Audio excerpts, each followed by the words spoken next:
Do you ever find yourself constantly seeking reassurance or approval from others, carefully curating your actions and words to gain their acceptance? What if that very need for validation is actually holding you back from achieving your full potential and living a truly authentic life? But what if chasing that validation is actually the root of your unhappiness and dissatisfaction, a never-ending quest that leaves you feeling empty, unfulfilled, and perpetually dependent on the opinions of others? The need for validation is a nearly universal human experience. We are social creatures, and our sense of self is often intertwined with how we perceive others see us. It's natural to want to be liked, respected, and valued by our peers, family, and community. However, this innate desire can become a significant problem when it starts to drive our decisions, dictate our behaviors, and erode our sense of self-worth. When the pursuit of external approval becomes the primary focus of our lives, we risk losing sight of our own values, desires, and aspirations, trapping ourselves in a cycle of dependence and insecurity. This is why understanding the dark side of our need for validation is so important.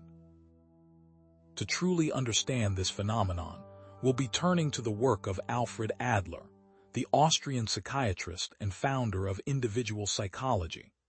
Adler broke away from Freudian psychoanalysis to develop a unique perspective that emphasizes the individual's striving for significance and belonging within a social context. A core tenet of Adlerian psychology is that we are all born with feelings of inferiority, a sense that we are incomplete or inadequate. This inferiority complex, as Adler termed it, drives us to strive for superiority, to overcome our perceived shortcomings and achieve a sense of competence and worth. The key, however, lies in how we choose to strive for this superiority. When we seek validation excessively, we are essentially outsourcing our self-worth to others, placing our sense of value in their hands. Constantly seeking external approval can lead to a profound loss of authenticity. We start to mold ourselves into what we think others want us to be, suppressing our true selves in an attempt to gain their favor. This can manifest in various ways: people-pleasing behavior, constantly seeking reassurance, an excessive focus on appearance and social media image, or an inability to assert our own needs and boundaries. The insidious part is that the more we try to please others, the further we drift away from our authentic selves, leading to a deeper sense of emptiness and a greater need for validation to fill the void. Furthermore, unexamined validation needs can create unhealthy relationship patterns and power dynamics, where one person constantly seeks approval from another, creating an imbalance of power and fostering dependence. By watching this video, you'll gain a deeper understanding of the hidden motivations behind your need for validation, seen through the lens of Adler's key concepts. We'll dissect the inferiority complex, the striving for superiority, and the crucial role of social interest in shaping our validation-seeking behaviors. More importantly, you'll learn to recognize and challenge unhealthy validation-seeking patterns in your own life, freeing yourself from the shackles of external approval. You will walk away empowered with practical strategies for cultivating self-acceptance, building genuine self-worth, and developing healthier relationships based on mutual respect and authenticity. We'll uncover the validation paradox, exploring how seeking approval can paradoxically trap you in a cycle of insecurity and dependence. We will also expose how validation can be used as a subtle form of control in relationships and social interactions, often without our conscious awareness. And finally, we'll discuss the dangers of pursuing the illusion of perfection, the unrealistic expectation that we must be flawless to be worthy of love and acceptance. Stay with me. Now, I know that questioning the need for validation can feel uncomfortable, even threatening. It challenges deeply ingrained beliefs and behaviors, and it can feel as though we're questioning the very foundation of our social connections. The goal here is not to eliminate the desire for connection and approval entirely. That's not only unrealistic, but also undesirable. We are, after all, social beings.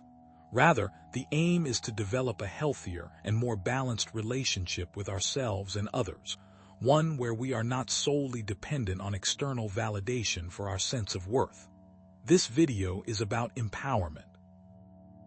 It's about taking control of your own self-worth and living a life guided by your own values and aspirations, rather than succumbing to the pressures of external approval. Let's delve deeper. Now that we've established the potentially destructive nature of validation seeking and the loss of authenticity it can create, let's uncover the hidden engine driving this behavior. What is the underlying force that compels us to seek external approval, constantly measuring our worth by the standards of others? The answer, according to Alfred Adler, lies in the inferiority complex. Adler believed that all humans are born with a fundamental sense of inferiority. We start life as helpless infants, completely dependent on others for our survival.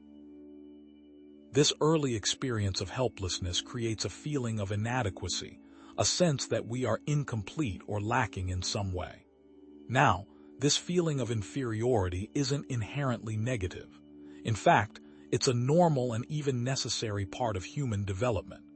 It's the driving force behind our striving for growth, mastery, and self-improvement. We are motivated to overcome our perceived shortcomings and achieve a sense of competence and belonging.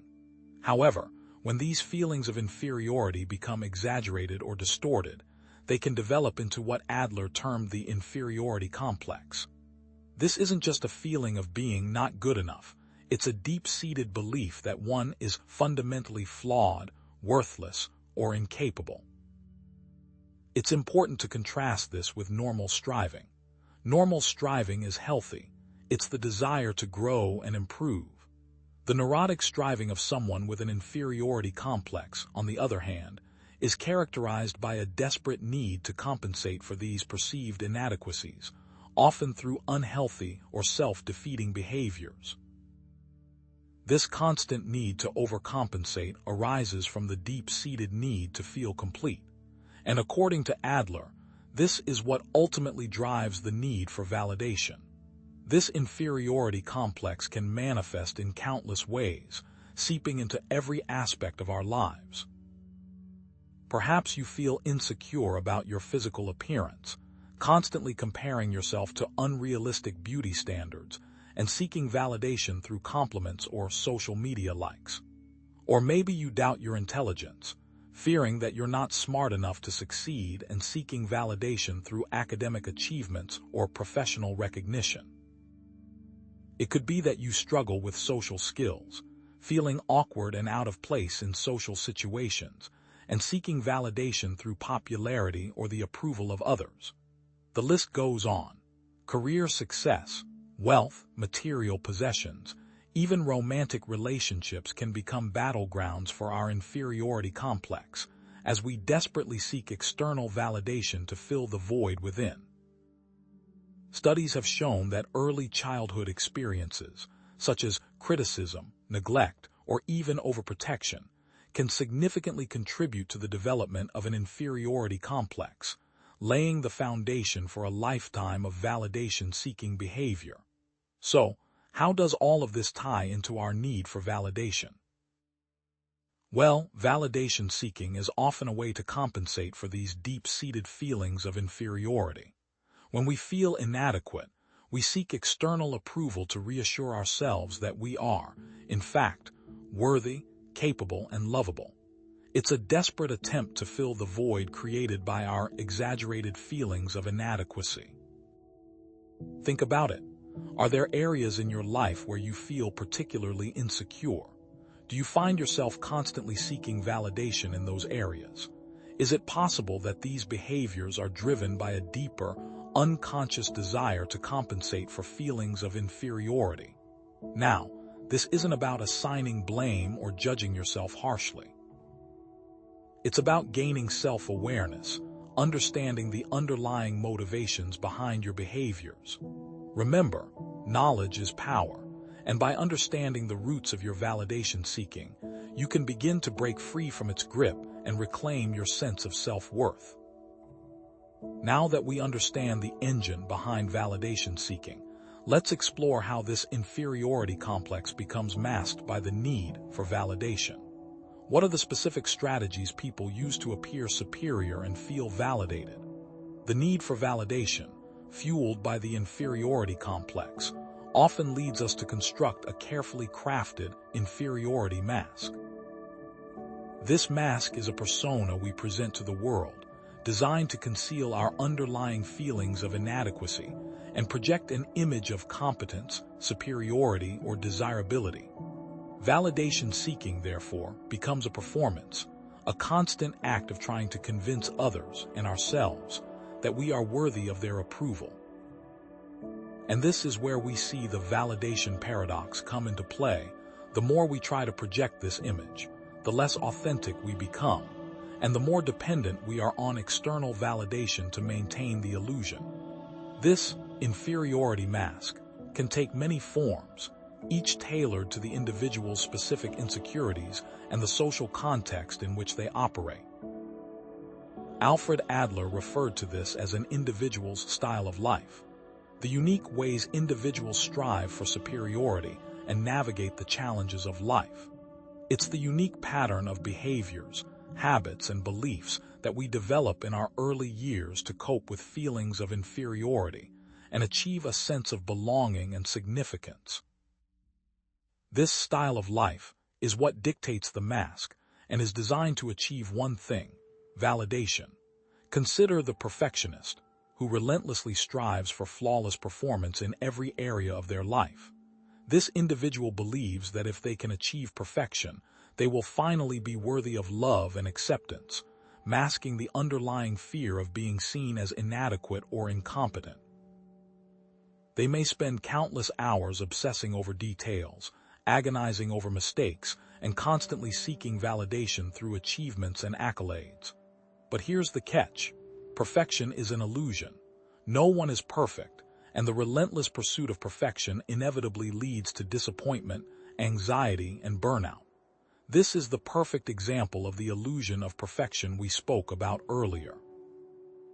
Then there's the people pleaser, who bends over backward to accommodate the needs and desires of others, constantly seeking their approval and validation. This individual believes that if they can make everyone happy, they will finally be worthy of love and belonging, masking the underlying fear of rejection or abandonment. They may sacrifice their own needs, boundaries, and values in an attempt to please others, often feeling resentful and unfulfilled in the process. And finally, we have the bragger, who constantly boasts about their accomplishments, possessions, or connections, seeking validation through admiration and envy. This individual believes that if they can impress others with their superiority, they will finally be worthy of respect and recognition, masking the underlying fear of being seen as ordinary or insignificant. Think of Jay Gatsby from The Great Gatsby, who threw lavish parties to impress Daisy Buchanan and project an image of wealth and success, concealing his humble origins and deep-seated insecurities. Which inferiority masks do you wear? What feelings of inadequacy might you be trying to conceal? Perhaps you recognize yourself in the perfectionist, striving for flawless performance to mask a fear of failure. Or maybe you're more of a people pleaser, constantly seeking approval to hide a fear of rejection. It's important to remember that wearing these masks comes at a cost. It leads to inauthenticity, anxiety, and a perpetual need for external approval. By understanding the masks we wear and the feelings they conceal, we can begin to dismantle them and cultivate a more genuine and self-accepting version of ourselves. Remember, the promise of this video is to provide practical strategies for cultivating self-acceptance, but you cannot achieve this if you don't take off your mask. If validation seeking is a mask for inferiority, and that inferiority is driven from an exaggerated inferiority complex, how can this manifest as a power dynamic? What happens when validation is used as a tool or a means of control? We've explored how the need for validation stems from feelings of inferiority and how we construct inferiority masks to conceal these feelings. But now, let's delve into a darker aspect of validation: its use as a tool for control, particularly in relationships and social dynamics. Remember when we foreshadowed that validation can be used as a form of control in relationships and social interactions, often without our conscious awareness. Withholding validation can be a subtle but incredibly powerful way to manipulate others and maintain dominance. When someone controls access to your validation, whether it's a parent, a partner, a boss, or even a friend, they effectively control your self-worth. This creates an imbalance of power, where you become dependent on their approval and willing to do whatever it takes to earn it. Those who control access to validation often wield significant power over those who seek their approval. Think of it as a puppeteer controlling a marionette, pulling the strings of your emotions and behaviors. Consider the dynamic between a narcissistic parent and their child. The narcissistic parent often withholds affection, praise, and support, creating a constant need for validation in the child. The child learns that they must perform, achieve, or behave in a certain way to earn the parent's love and approval.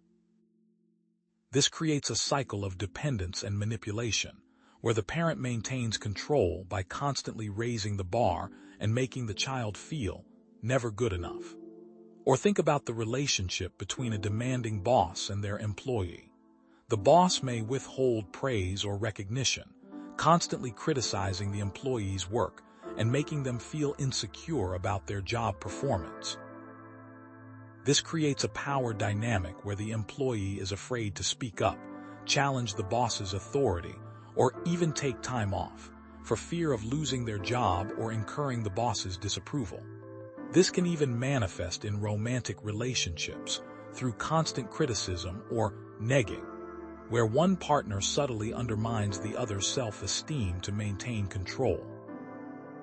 Studies on emotional abuse and manipulation have consistently shown that withholding validation is a key tactic used by abusers to control their victims. Historically, rulers have used fear as a means of control, and positive validation is no different. Take a moment to reflect on the relationships in your life. Are there people from whom you feel a constant need to seek validation? Do these relationships feel balanced and equitable, or do you sense an imbalance of power? Have you ever been in a situation where someone used validation as a reward, or withdrawal of validation as punishment? How did it feel? Understanding these power dynamics is crucial for protecting your self-esteem and building healthier relationships. You must recognize these subtle manipulations to protect your own self-worth.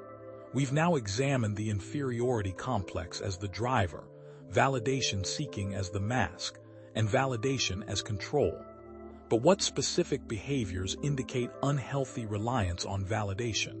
What are some of the common signs we can look for in ourselves and others?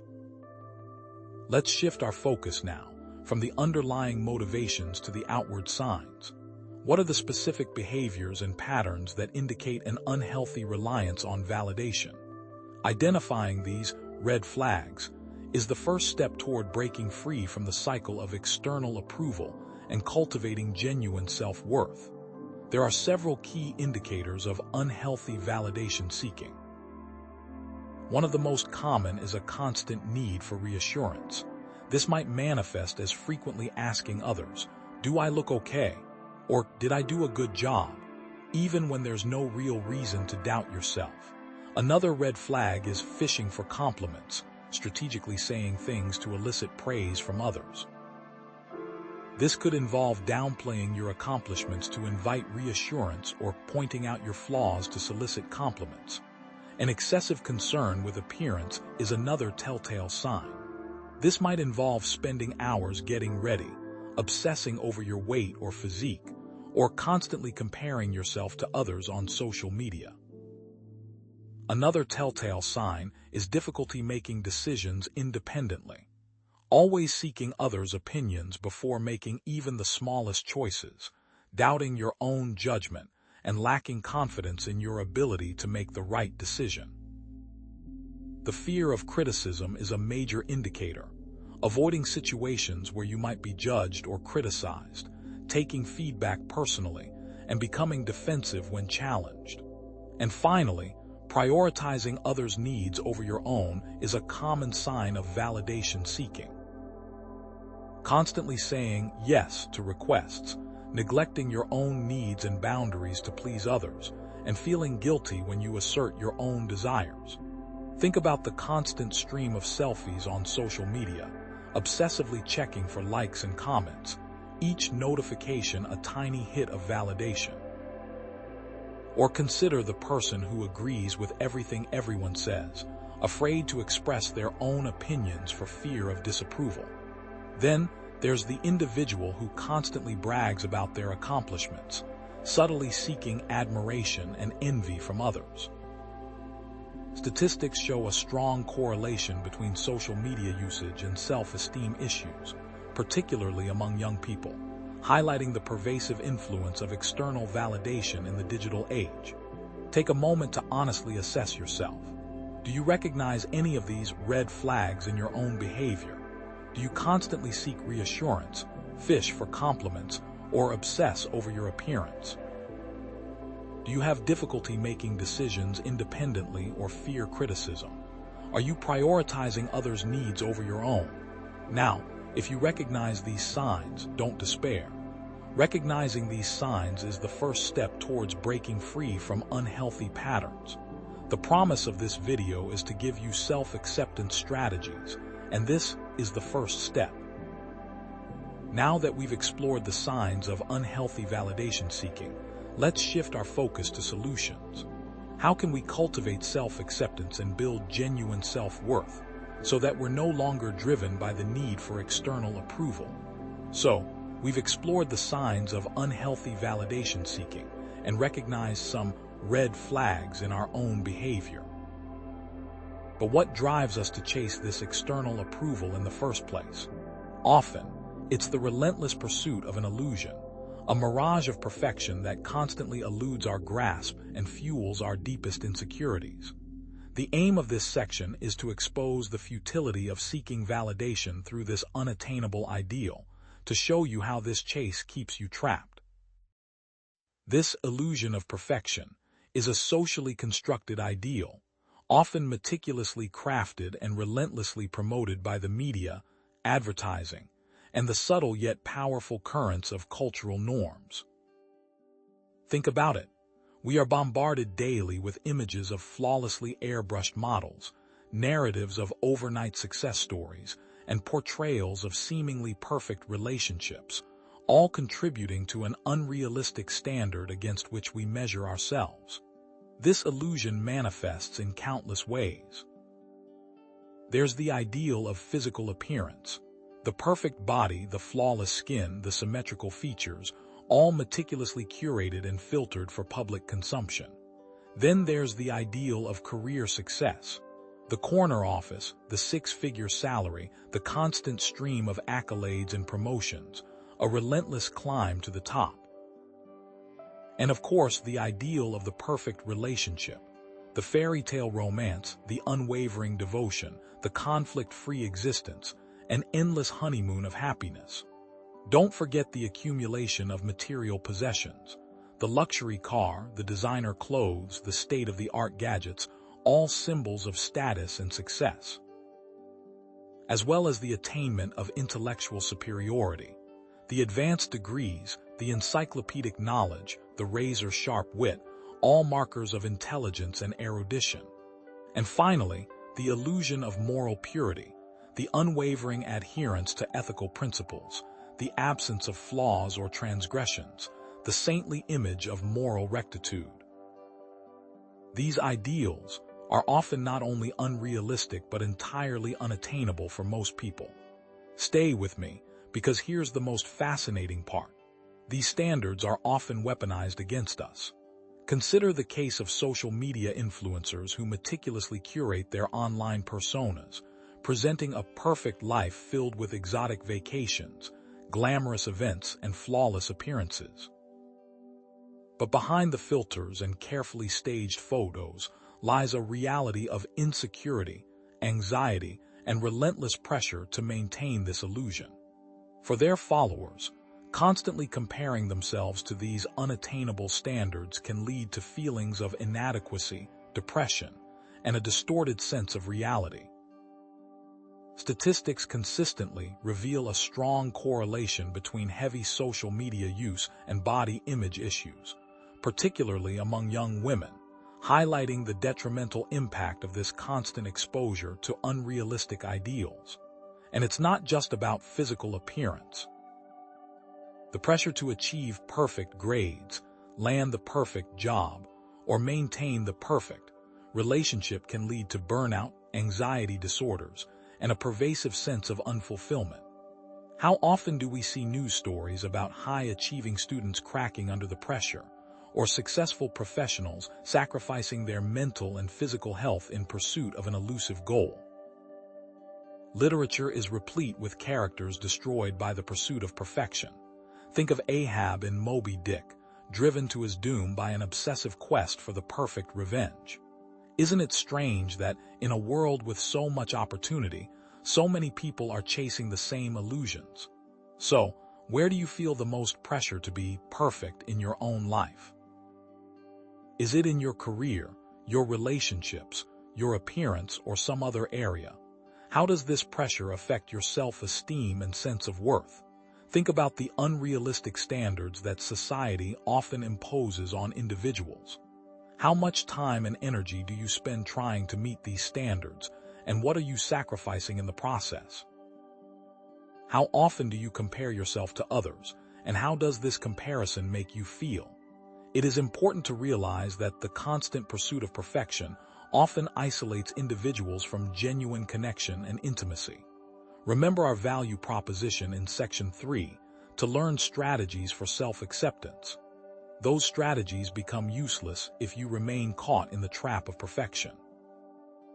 Is it possible that chasing this illusion of perfection is actually preventing you from achieving true happiness and fulfillment? The elite don't want you to know that perfection is the enemy of good.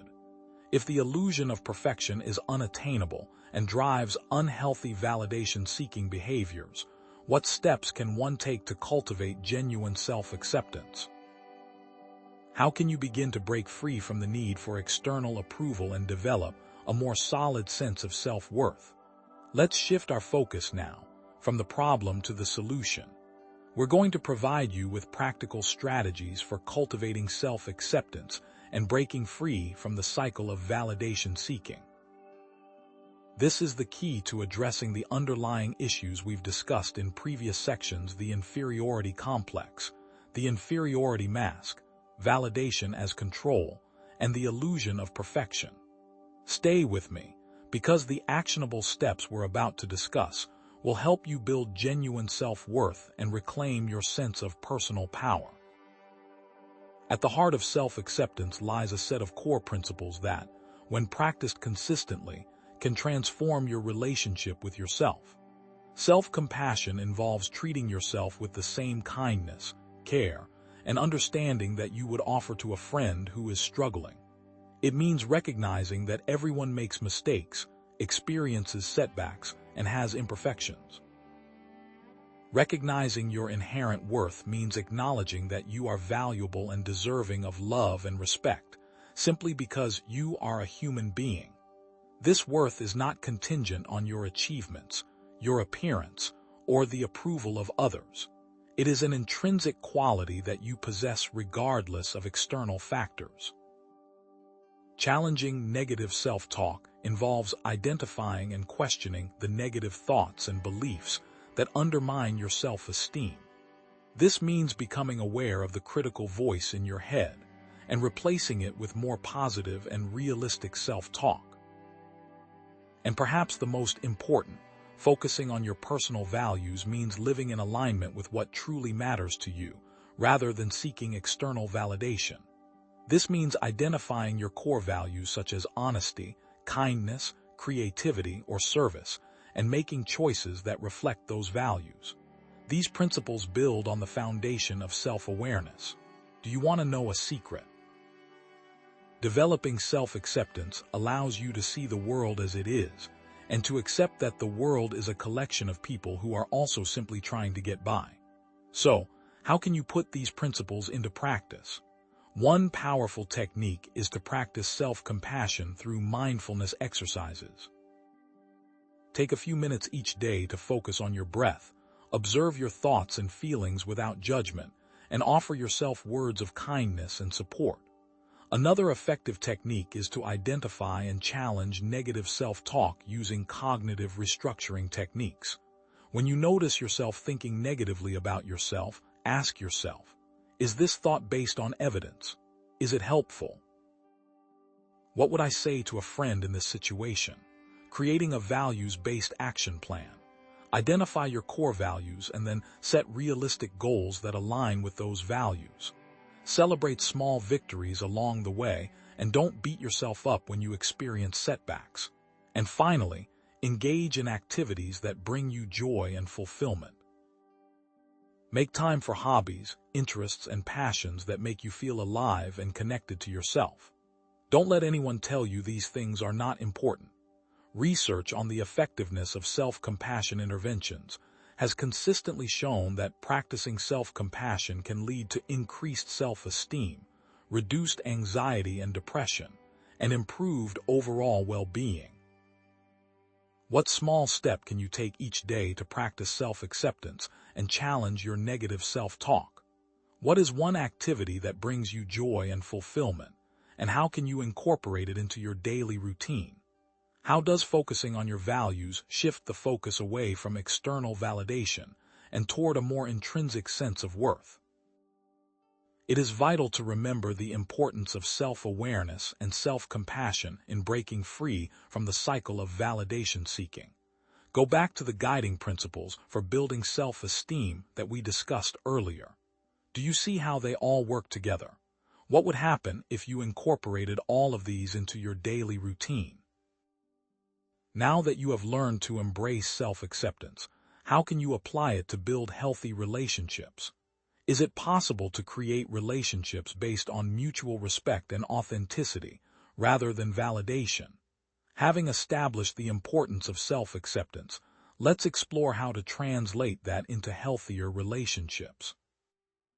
Can we truly build connections based on mutual respect and genuine connection, rather than the shifting sands of validation? In this section, we're going to outline how to create relationships where external approval isn't the primary currency, where you are valued for who you are, not for what you do or what you can provide. Healthy relationships thrive on a foundation of mutual respect, authenticity, and genuine connection. But what do these elements look like in practice? Open and honest communication is paramount. This means expressing your thoughts, feelings, and needs clearly and respectfully, and listening attentively to the other person's perspective. Mutual support and encouragement are also essential. This means celebrating each other's successes, offering comfort during difficult times, and providing unwavering support for each other's goals and aspirations. Healthy relationships also embrace acceptance of each other's flaws and imperfections. This means recognizing that no one is perfect and accepting each other's strengths and weaknesses without judgment. Boundaries are critical in healthy relationships, where each person respects the other's limits and doesn't pressure them to do things they're uncomfortable with. Finally, healthy relationships are built on shared values. This means aligning on fundamental beliefs and principles, such as honesty, kindness, and respect, and making choices that reflect those values. Now, let's contrast these elements with the characteristics of unhealthy relationships that are based on validation seeking. These relationships often exhibit codependency, where one person's self-worth is dependent on the other person's approval. Manipulation is a hallmark of these relationships, where one person uses guilt, threats, or other tactics to control the other person's behavior. And finally, control is wielded through tactics we've already discussed, such as withholding validation. Stay with me, because what I'm about to say is crucial. You cannot have healthy relationships with others until you first have a healthy relationship with yourself. Think about a couple who communicates openly and honestly, sharing their thoughts and feelings without fear of judgment, and supporting each other's dreams and aspirations. Contrast that with a couple where one partner constantly seeks reassurance from the other, demanding constant attention and praise. Consider friends who accept each other's quirks and flaws, celebrating their individuality, versus friends who constantly compete for attention and validation, undermining each other's self-esteem.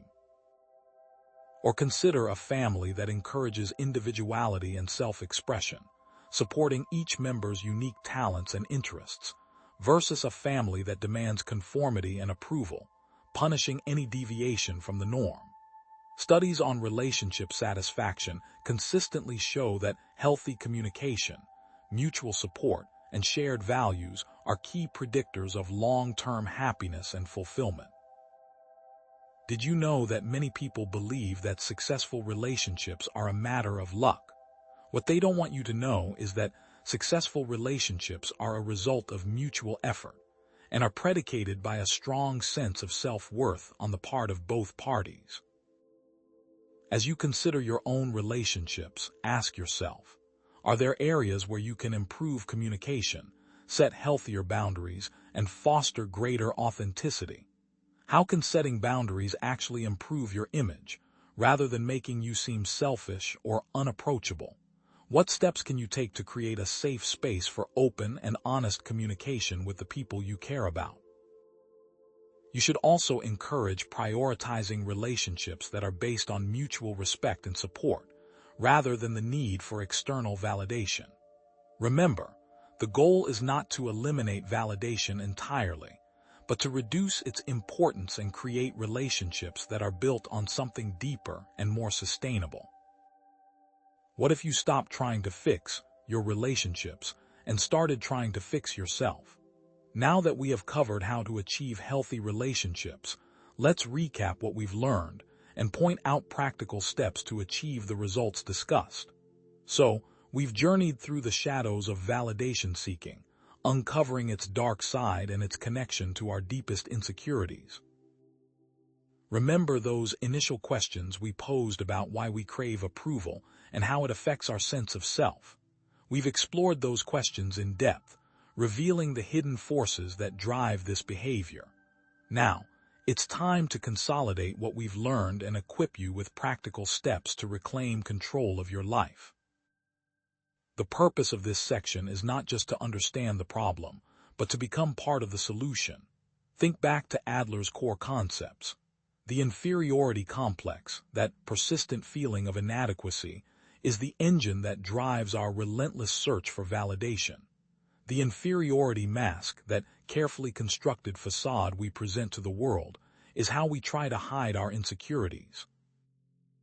Validation as control, the subtle yet powerful dynamic in relationships, reveals how others can manipulate our need for approval.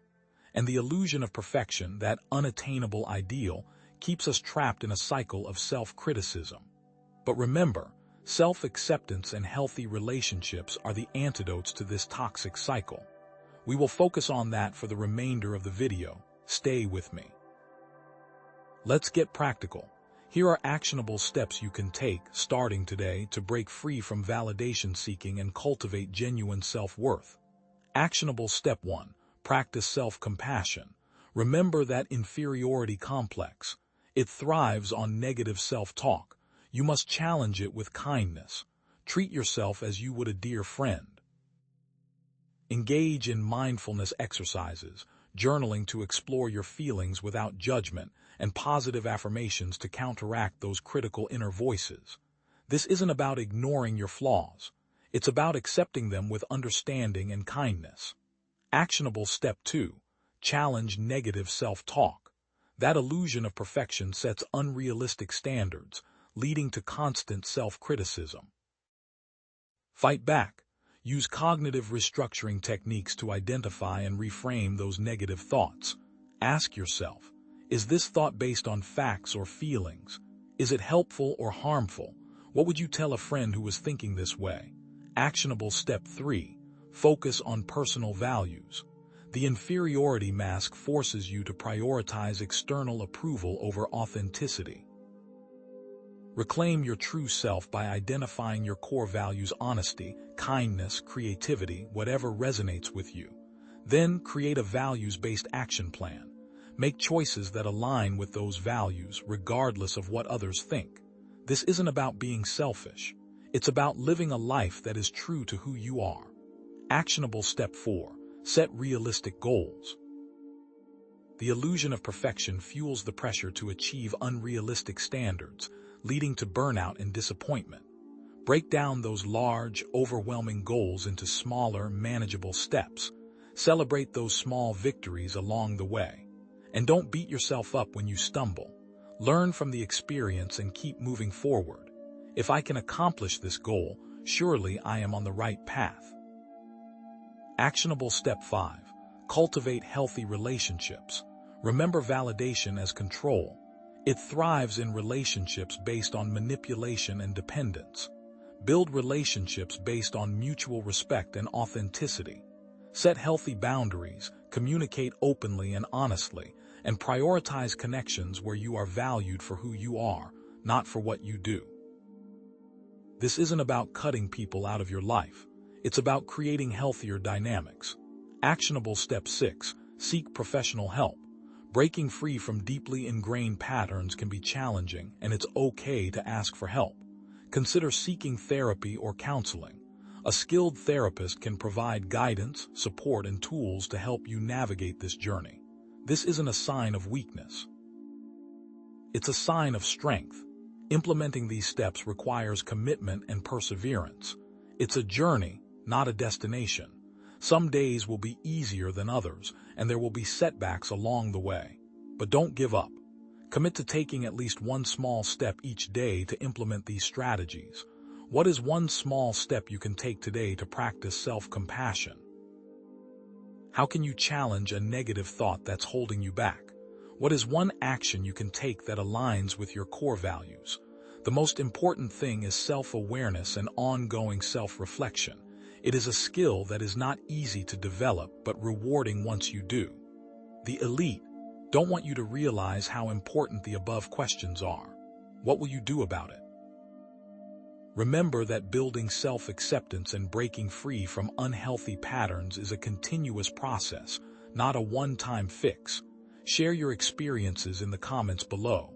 Connect with others on a similar journey. You're not alone. You have inherent worth and limitless potential for growth. In our next video, we'll explore how childhood experiences can shape our need for validation and what we can do to heal those wounds.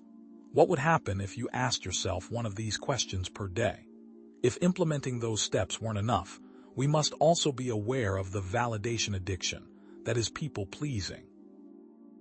If we want to live a validation-free life, we must dive deep into people-pleasing, that specific and insidious manifestation of validation-seeking.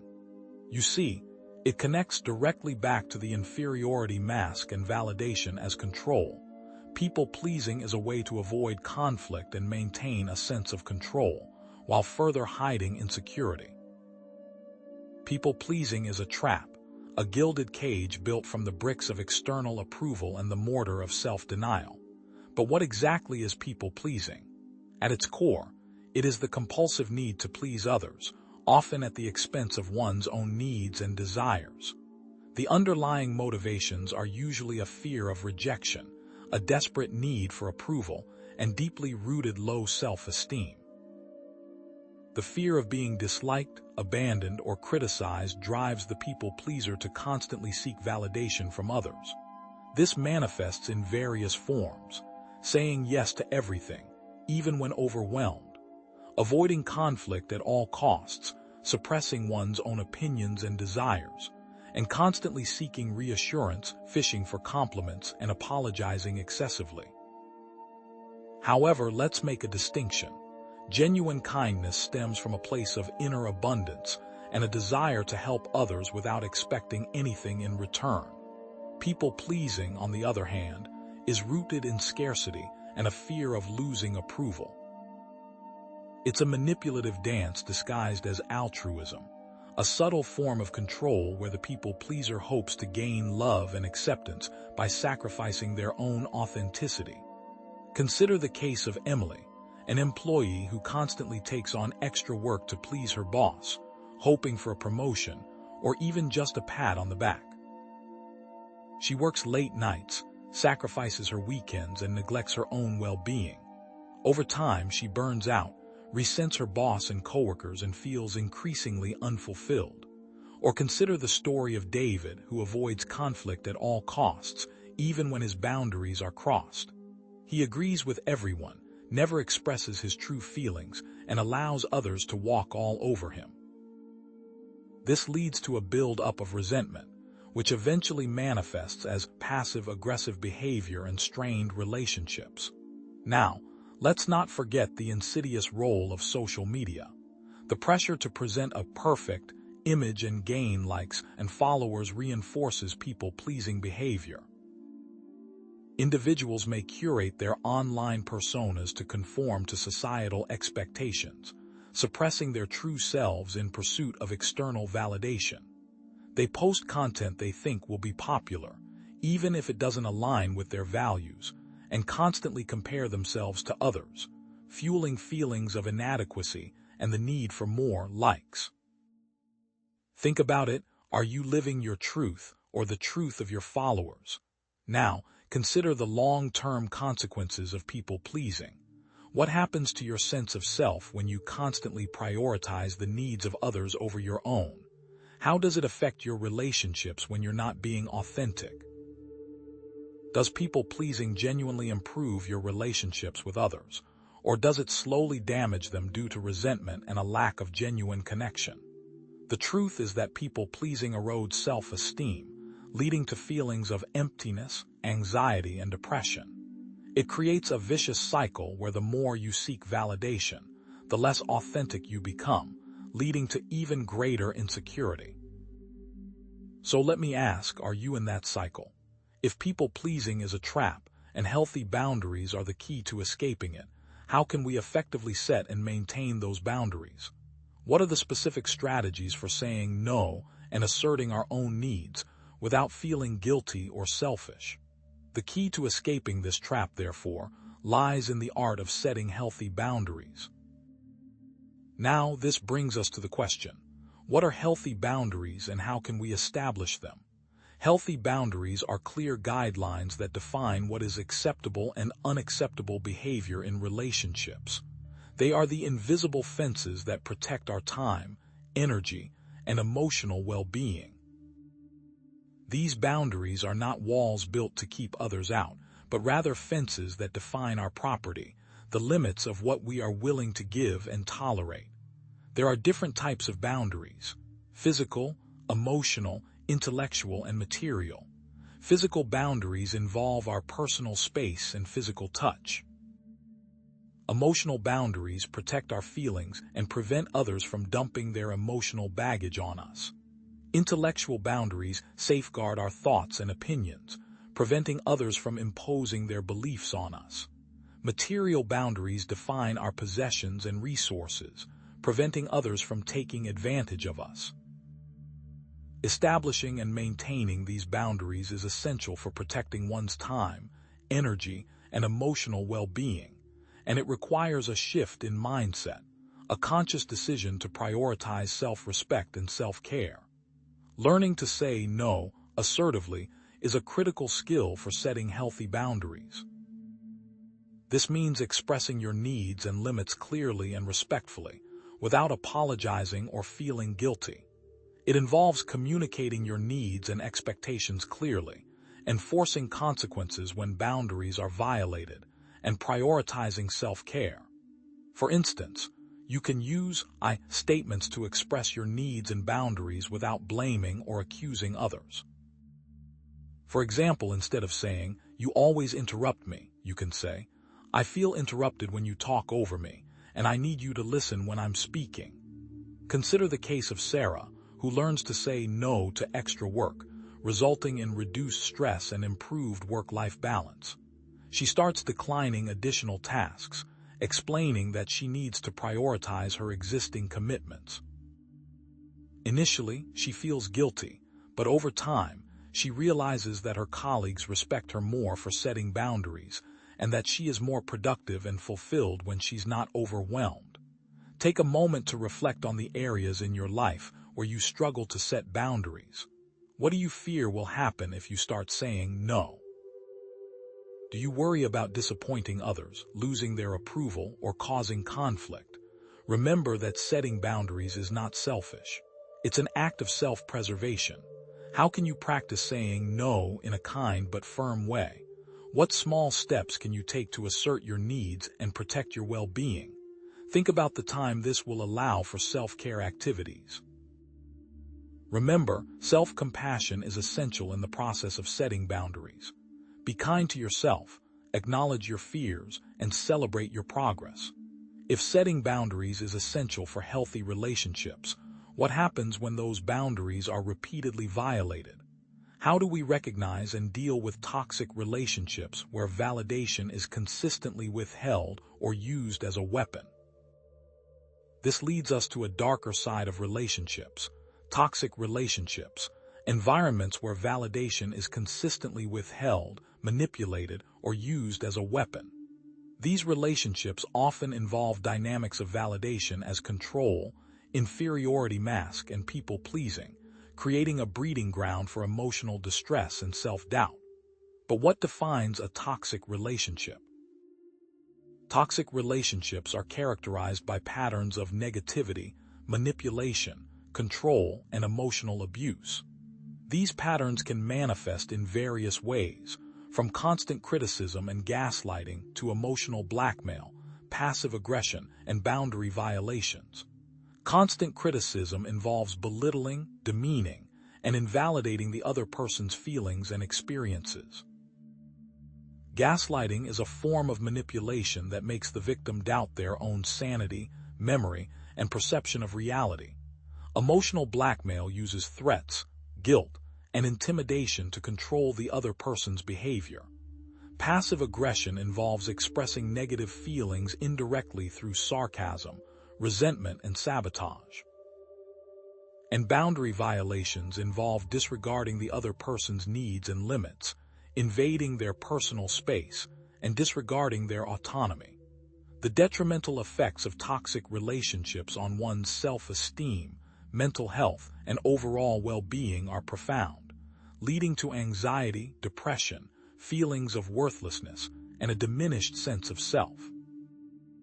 Consider the example of a partner who constantly criticizes and belittles their spouse, eroding their self-esteem and making them feel inadequate. Or the case of a parent who uses guilt and manipulation to control their child, stifling their independence and creating a deep-seated fear of disapproval. Think about a friend who is constantly negative and draining, leaving you feeling exhausted and emotionally depleted after every interaction. Or perhaps a boss who gaslights their employees, making them doubt their own abilities and sanity. Studies on the effects of emotional abuse have shown that it can have long-lasting psychological consequences, including post-traumatic stress disorder, anxiety disorders, and depression. Now let's look at literary references. Think of the relationship between Hamlet and Claudius, where Claudius manipulates Hamlet's emotions and uses him for his own gain, or the dynamic between Catherine and Heathcliff in Wuthering Heights, a Gothic novel with themes of emotional abuse. Take a moment to assess your own relationships. Are there relationships in your life that consistently leave you feeling drained, belittled, or controlled? Are your boundaries consistently violated? Do you find yourself constantly walking on eggshells, afraid of triggering the other person's anger or disapproval? The truth is that recognizing and addressing toxic relationships is crucial for protecting your own well-being. Ignoring these patterns can lead to further emotional damage and a diminished sense of self-worth. So, what steps can you take to protect yourself? If toxic relationships are detrimental to our well-being, what are the steps we can take to protect ourselves? What are the strategies for distancing ourselves from toxic people and creating healthier, more supportive relationships? The journey to protecting ourselves begins with detachment. Therefore, let's explore the different strategies for detaching from toxic relationships and creating healthier, more supportive connections. There are several strategies for detaching from toxic relationships, and the best plan involves a combination of methods. Limiting contact involves reducing the amount of time and energy you spend with the toxic person. Setting strong boundaries means clearly communicating your needs and limits, and enforcing consequences when they are violated. Seeking support from trusted friends and family provides emotional validation and helps you feel less alone. Focusing on self-care involves prioritizing your physical and emotional well-being, engaging in activities that bring you joy and fulfillment. And in some cases, ending the relationship entirely may be necessary for protecting your own sanity and safety. Prioritizing one's own well-being is paramount, even if it means making difficult decisions. Detaching from toxic relationships can be emotionally challenging, triggering feelings of guilt, fear, and sadness. Remember, self-compassion is essential during this process. Be kind to yourself, acknowledge your emotions, and allow yourself time to heal. Imagine creating physical and emotional distance from the toxic person, setting firm boundaries and enforcing consequences when they are violated, seeking therapy or counseling to process your emotions, and engaging in activities that bring you joy and fulfillment. Consider the case of someone who ends a toxic relationship and experiences a significant improvement in their mental health and self-esteem. They find that they have more energy, more confidence, and a greater sense of self-worth. Identify the toxic relationships in your life and consider the steps you can take to protect yourself. What boundaries do you need to set? What support systems can you rely on? What self-care activities can you prioritize? Remember that detaching from toxicity is an act of self-love and a necessary step for creating a healthier, more fulfilling life. Remember the promise I made in Section 3 and other sections, the tools necessary to live a validation-free life. Now that we have discussed the many components of achieving a validation-free life, let's solidify what we've learned and reinforce the actionable steps to see lasting results. Even after detaching from toxic relationships and implementing self-acceptance strategies, does a lingering unease still haunt you? A subtle feeling that you're not quite good enough, a need to constantly prove your worth. This is the shadow of self-doubt, the echo of past experiences and insecurities, a persistent whisper that undermines your self-worth. This shadow connects directly back to Adler's concept of the inferiority complex, the need to constantly overcompensate. So let's see how this shadow impacts your daily actions. The shadow of self-doubt is defined as internalized negative beliefs and self-perceptions resulting from past experiences of criticism, rejection, or invalidation. In essence, it's the accumulation of all the times you were told you weren't good enough, smart enough, or worthy enough, now internalized as your own inner voice. This shadow manifests in several insidious ways: constant self-criticism, a relentless inner monologue pointing out every flaw and mistake; fear of failure, a paralyzing anxiety that prevents you from taking risks or pursuing your goals; imposter syndrome, the persistent feeling that you're a fraud despite evidence of your competence; and difficulty trusting your own judgment, a constant need for reassurance from others before making decisions. But here's the problem. This shadow can sabotage your efforts to build self-acceptance and healthy relationships, creating a self-fulfilling prophecy of failure.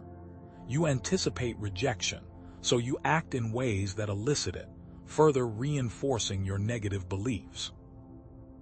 Think of it as a distorted lens through which you view yourself and the world, coloring every experience with doubt and insecurity. However, there's a distinction to be made. Genuine self-reflection is about learning and growing from your experiences, while the shadow of self-doubt is about dwelling on your perceived inadequacies. Consider the case of Sarah, who successfully detached from a toxic relationship with a narcissistic partner who constantly belittled her. Now, in a new, healthy relationship, she still struggles with insecurity. She constantly seeks reassurance from her new partner, fearing that she's not good enough for him, and interprets his actions through the lens of her past trauma, often misinterpreting neutral comments as criticism. Now consider Mark, who sabotages his career. Despite being highly skilled, Mark avoids applying for promotions or taking on challenging projects, fearing that he'll be exposed as incompetent. This risk aversion stems from his childhood, where his parents constantly pressured him to achieve perfection. He believes that any mistake will lead to devastating consequences. Think about the role of social conditioning in perpetuating this self-doubt.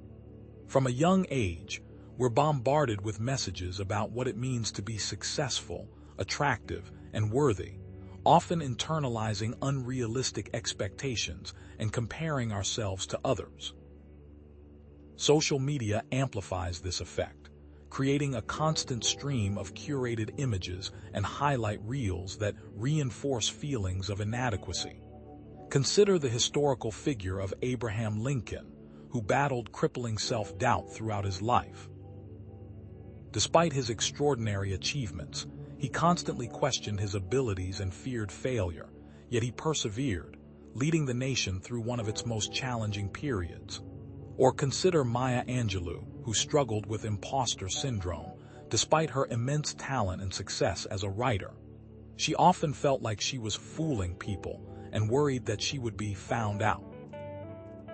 This phenomenon, known as imposter syndrome, is incredibly common, especially among high achievers.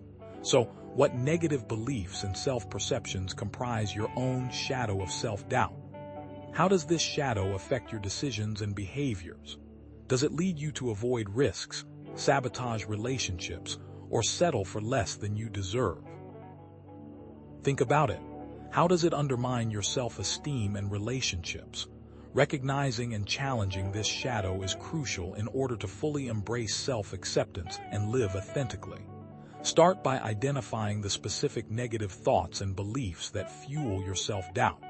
Where did these beliefs come from? Are they based on objective evidence, or are they the result of past experiences or the opinions of others? Remember the techniques we discussed in previous sections: challenging negative thoughts, setting healthy boundaries, and practicing self-compassion. And please, don't hesitate to seek professional help if you're struggling to overcome your self-doubt on your own. Therapy can provide you with valuable tools and support for identifying and challenging negative thought patterns and developing healthier coping mechanisms. But here's the most important part. Overcoming the shadow of self-doubt requires constant attention and effort. It's not a one-time fix, but an ongoing process of self-awareness, self-compassion, and self-acceptance. If the shadow of self-doubt is a persistent obstacle to self-acceptance, what practical tools and techniques can we use to actively confront and diminish its power? How can we cultivate a stronger inner voice that drowns out the echoes of past invalidation? Let's now shift our focus to providing practical tools and techniques for actively confronting and diminishing the shadow of self-doubt. Think of this process as rewriting your inner narrative, consciously changing the negative self-talk and beliefs that perpetuate your self-doubt. This is the active solution to the lingering shadow we discussed in the last section.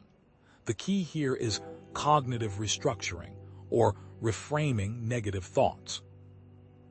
This involves identifying and challenging negative thought patterns, replacing them with more realistic and compassionate ones. But here's the thing. It's not about simply thinking positive. It's about developing a more balanced and objective perspective on yourself and your experiences.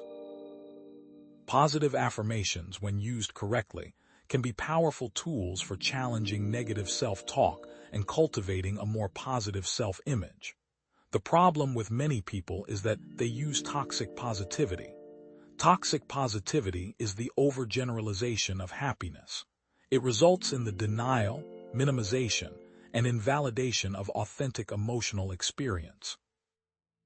Self-compassion is another crucial element, treating yourself with the same kindness and understanding you would offer a friend who is struggling. Now, you might ask, how do we do this? Here are some specific techniques for rewriting your inner narrative. First, identify your negative thoughts. Pay attention to the automatic thoughts that arise throughout the day, especially when you're feeling stressed or insecure. Write them down and analyze them. What triggers these thoughts? What are the underlying beliefs that fuel them? Next, challenge those negative thoughts. Ask yourself, is this thought based on objective evidence or is it simply an assumption? Is there another way to interpret this situation? What would I tell a friend who was having this thought? Then, replace those negative thoughts with more realistic and compassionate ones. Create positive affirmations that directly challenge your negative beliefs. For example, if you believe, "I'm not good enough," you could replace it with, "I am capable and worthy of love and success." Practice these affirmations regularly, repeating them to yourself throughout the day. Now, to build further on this, incorporate self-compassion into your daily routine. Practice guided meditations or mindfulness exercises that focus on self-acceptance and self-kindness. Treat yourself with the same patience and understanding you would offer a friend who is struggling. Consider the case of Lisa, who used cognitive restructuring to overcome her fear of public speaking. She identified her negative thoughts, "I'm going to fail. Everyone will judge me." Challenged those thoughts, "I've prepared thoroughly. I have valuable insights to share," and replaced them with positive affirmations, "I am confident and capable. I can deliver a powerful presentation." She also practiced self-compassion, reminding herself that it was okay to feel nervous and that she could learn from any mistakes. Studies on the effectiveness of cognitive behavioral therapy, CBT, have shown that it is a highly effective treatment for anxiety and depression. CBT helps individuals identify and change negative thought patterns and behaviors, leading to significant improvements in their mental health. What negative thoughts do you want to rewrite? What positive affirmations can you create to challenge those thoughts? How can you incorporate self-compassion into your daily routine? It might be by starting small, perhaps dedicating 5 minutes a day to guided meditation. Or maybe it looks like writing in a journal. But how will rewriting your inner narrative affect your self-esteem and relationships? Imagine how much more confident and authentic you would feel if you were no longer plagued by self-doubt. It's key to remember that consistency and patience are required in this process. Rewriting your inner narrative takes time and effort.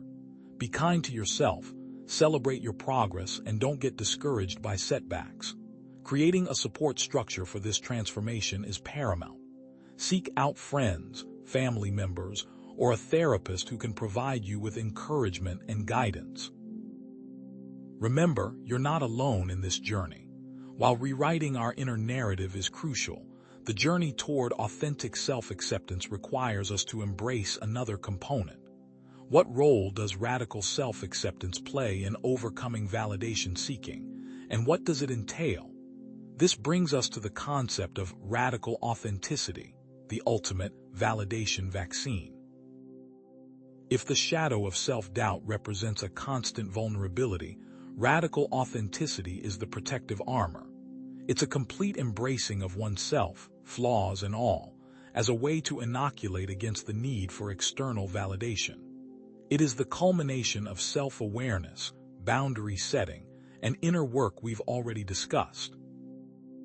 Radical authenticity means living in alignment with your true values, beliefs, and desires, without seeking external approval or validation. This involves accepting yourself fully, including your flaws and imperfections. It's about recognizing that you are inherently worthy of love and belonging, regardless of your achievements or the opinions of others. Now, this is not simply being yourself, without intention. It's a conscious and deliberate choice to live in accordance with your deepest values. It requires self-awareness, courage, and a willingness to challenge societal expectations. And it's vital to understand that radical acceptance does not mean being without drive, but with drive directed from within. Consider the example of Brené Brown, who made a career of researching vulnerability, embracing all of who she is instead of who the world wanted her to be.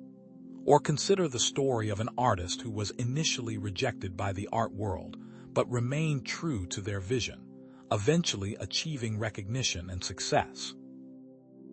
Then there's the tale of a software developer who turned down a lucrative job offer at a prestigious company to pursue his passion for creating open-source software, even though it meant earning less money and facing criticism from others. Or the story of Harriet Tubman, who defied convention for a greater good. She expressed her values of freedom and equality through direct action, helping slaves escape to freedom. Social media, however, also plays a role. In today's world, social media can be used to express authenticity rather than seeking validation. You can show who you truly are without worrying what others may think of you. How can you live more authentically in your own life? What values are most important to you?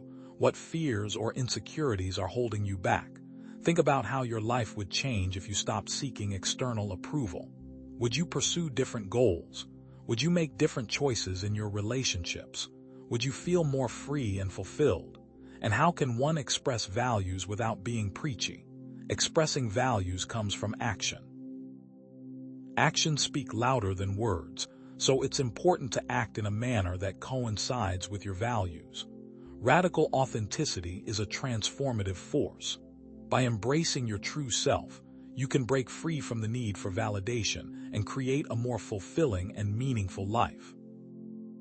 Now that we've explored the shadow of self-doubt, rewriting our inner narrative and radical authenticity, let's recap all that we have learned and reinforce the actionable steps to implement lasting results. Now that we've reached a point of self-acceptance and are armored with radical authenticity, a question emerges. Can we be too authentic? Is it possible that our pursuit of self-expression, while freeing, can also lead to a dangerous self-absorption? After all, radical authenticity without a balancing force can easily morph into self-centeredness, blinding us to the needs and realities of others. This brings us to Adler's concept of social interest, the crucial element that transforms self-acceptance into genuine fulfillment and prevents authenticity from becoming isolation. True fulfillment comes from a combination of self-acceptance and connection to others. But why is this balance so critical? Social interest, in Adlerian psychology, is a sense of connection and responsibility to the larger community. It encompasses empathy, cooperation, and a genuine desire to contribute to the well-being of others. It's the understanding that we are all interconnected, and that our individual well-being is inextricably linked to the well-being of society as a whole. Adler viewed social interest as essential for psychological health and happiness, arguing that it counteracts the dangers of excessive individualism and self-absorption. He believed that a lack of social interest leads to feelings of isolation, alienation, and meaninglessness. But let's be clear, social interest moves beyond simply being nice. It's not about superficial politeness or people-pleasing. It's about genuine action towards the betterment of society, driven by a deep-seated sense of connection and responsibility. Social interest is not simply being a people-pleaser, as discussed earlier, but is an authentic drive to contribute to something larger than oneself, transforming abstract ideals into concrete actions. For example, consider someone volunteering at a local soup kitchen. They aren't just going through the motions of serving food, they are actively engaging with members of their community, listening to their stories, and offering genuine support. Think about a teacher who dedicates extra time to help struggling students, not for recognition or praise, but because they believe in the potential of every child.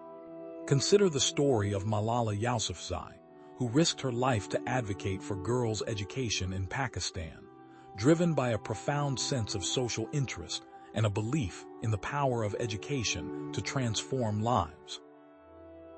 Research consistently demonstrates that strong social connections contribute to better mental and physical health. Studies have shown that people with strong social support networks are less likely to suffer from depression, anxiety, and chronic diseases. Conversely, a lack of social interest can lead to isolation, alienation, and a sense of meaninglessness.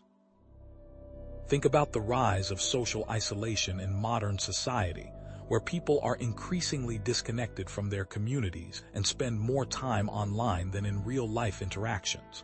So, what are your own levels of social interest? How do you contribute to your community?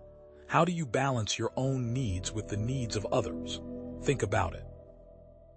How does social media enhance or detract from social interest? How can you practice more empathy and compassion in your daily interactions? Remember, social interest works with the need for radical authenticity, and that a healthy person acts in both their own interest and in the interest of the community. A lack of social interest can result in validation vacuums discussed in previous sections that leave the individual feeling empty and unfulfilled, despite their best efforts at self-acceptance. Social interest is the key to lasting fulfillment, grounding self-acceptance in a sense of purpose and connection. Now that we understand the importance of social interest, what practical steps can we take to cultivate it in our own lives? What are the specific strategies for building stronger connections with others, contributing to our communities, and finding a sense of purpose beyond ourselves? Let's now shift our focus to providing actionable strategies for cultivating social interest and building meaningful connections with others. These strategies are practical ways to develop a stronger sense of connection and responsibility, transforming good intentions into tangible actions and a deeper sense of belonging. Because, after all, how does one actually build social interest? Cultivating social interest involves actively engaging with the world around you, seeking opportunities to connect with others, and contributing to the well-being of your community. This begins with practicing active listening, empathy, and perspective-taking in your daily interactions. By truly hearing and understanding others' experiences, you can develop a deeper sense of connection and compassion. But social interest is an active practice, and it requires genuinely putting oneself in a situation to act with empathy. This requires stepping outside of one's comfort zone and actively seeking opportunities to make a difference. Emphasize the importance of finding a cause or purpose that resonates with one's values and using one's talents to contribute to that cause, and not being afraid to get involved, even if it feels uncomfortable or challenging at first. It's also key to remember that social interest is not about grand gestures or heroic acts, but about the small, everyday actions that make a difference in the lives of others. Consider volunteering at a local school, assisting children with their reading or math skills. You could join a community garden, working alongside others to grow fresh produce for those in need. Maybe it's offering to help a neighbor with their groceries, or simply striking up a conversation with someone who looks lonely. Consider also the case of someone who struggled with social anxiety, but found solace and purpose in volunteering at an animal shelter. Interacting with animals and helping them find loving homes gave them a sense of connection and belonging that they had never experienced before. Or consider someone who used their skills as a web designer to create a website for a local non-profit organization, helping them reach a wider audience and raise more funds. Social connection improves longevity, so the actions will invariably provide a positive feedback loop. So, how do you relate social interest to a global perspective? What skills or talents can you use to contribute to your community? What causes are you passionate about? How can you connect with others who share your values? Remember, this is about finding actions that reflect your values, and not about dramatically changing your life. Think about it. How will cultivating social interest affect your sense of purpose and fulfillment? Social interest is a continuous journey, requiring ongoing effort and commitment, a journey that can be deeply rewarding, transforming both yourself and the world around you. While cultivating social interest is about connecting with others, it's important to recognize that not all connections are healthy or supportive. How do we balance our desire for connection with the need to protect ourselves from toxic or exploitative relationships, and ensure that our acts of social interest are genuinely beneficial to both ourselves and others? This brings us to the crucial concept of discernment in social action, highlighting the potential for exploitation or unhealthy dynamics even in seemingly altruistic endeavors. It's essential to recognize that even acts of goodness can be manipulated or lead to unintended negative consequences. Therefore, it is necessary to be discerning and exercise caution and care. This protects against social interest turning into people-pleasing for validation, and ensures that our efforts are directed towards genuinely beneficial causes and relationships.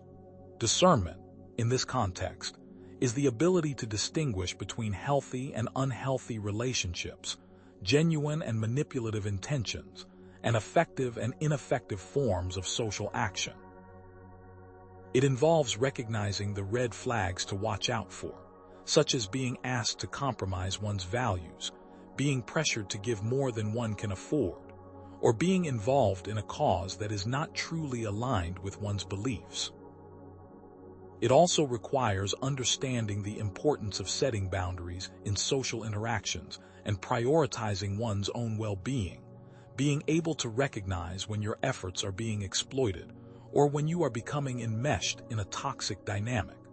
A clear line must be drawn between charity and self-sacrifice.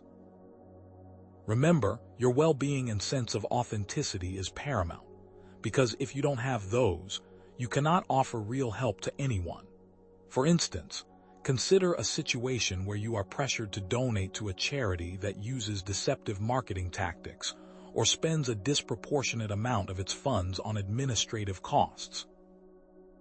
Or think about being taken advantage of by a manipulative non-profit organization that exploits your desire to help others by asking you to work long hours without pay or recognition. Take, for example, the Stanford prison experiment that revealed how easily individuals can be influenced by their roles and the dynamics of power within a group. This phenomenon can also occur in social action settings, where individuals may be pressured to conform to group norms or engage in unethical behavior in the name of a cause. History is full of examples where altruism was exploited for nefarious purposes. Religious institutions throughout history have used religious concepts to exploit their congregation. So, have you ever felt exploited or taken advantage of in your own experiences with social action?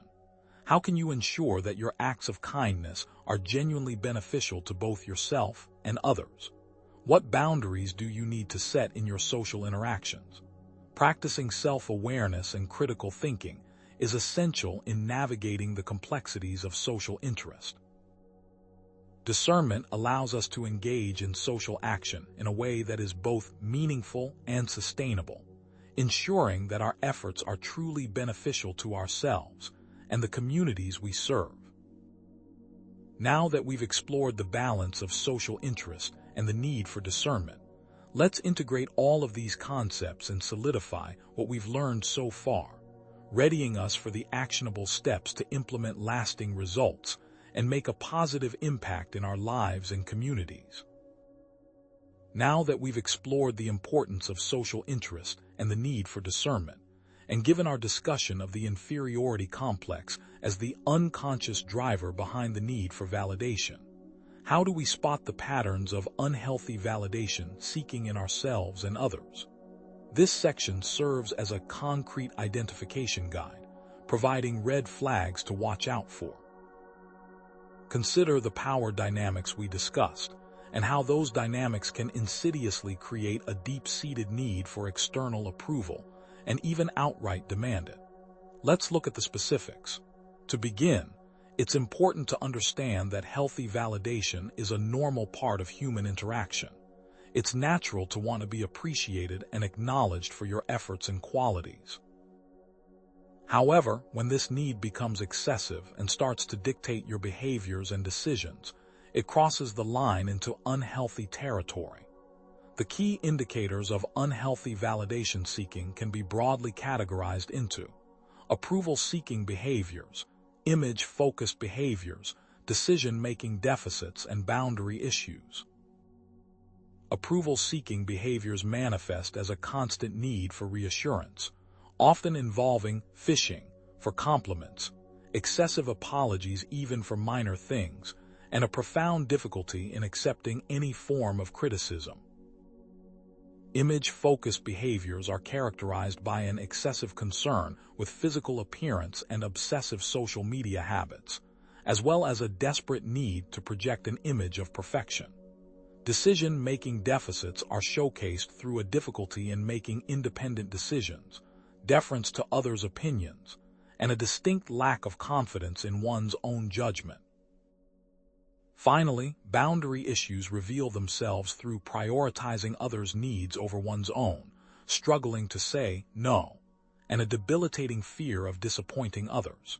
Stay with me, because it's vital to recognize these patterns in order to understand their implications. Let's examine specific examples of each of these indicators.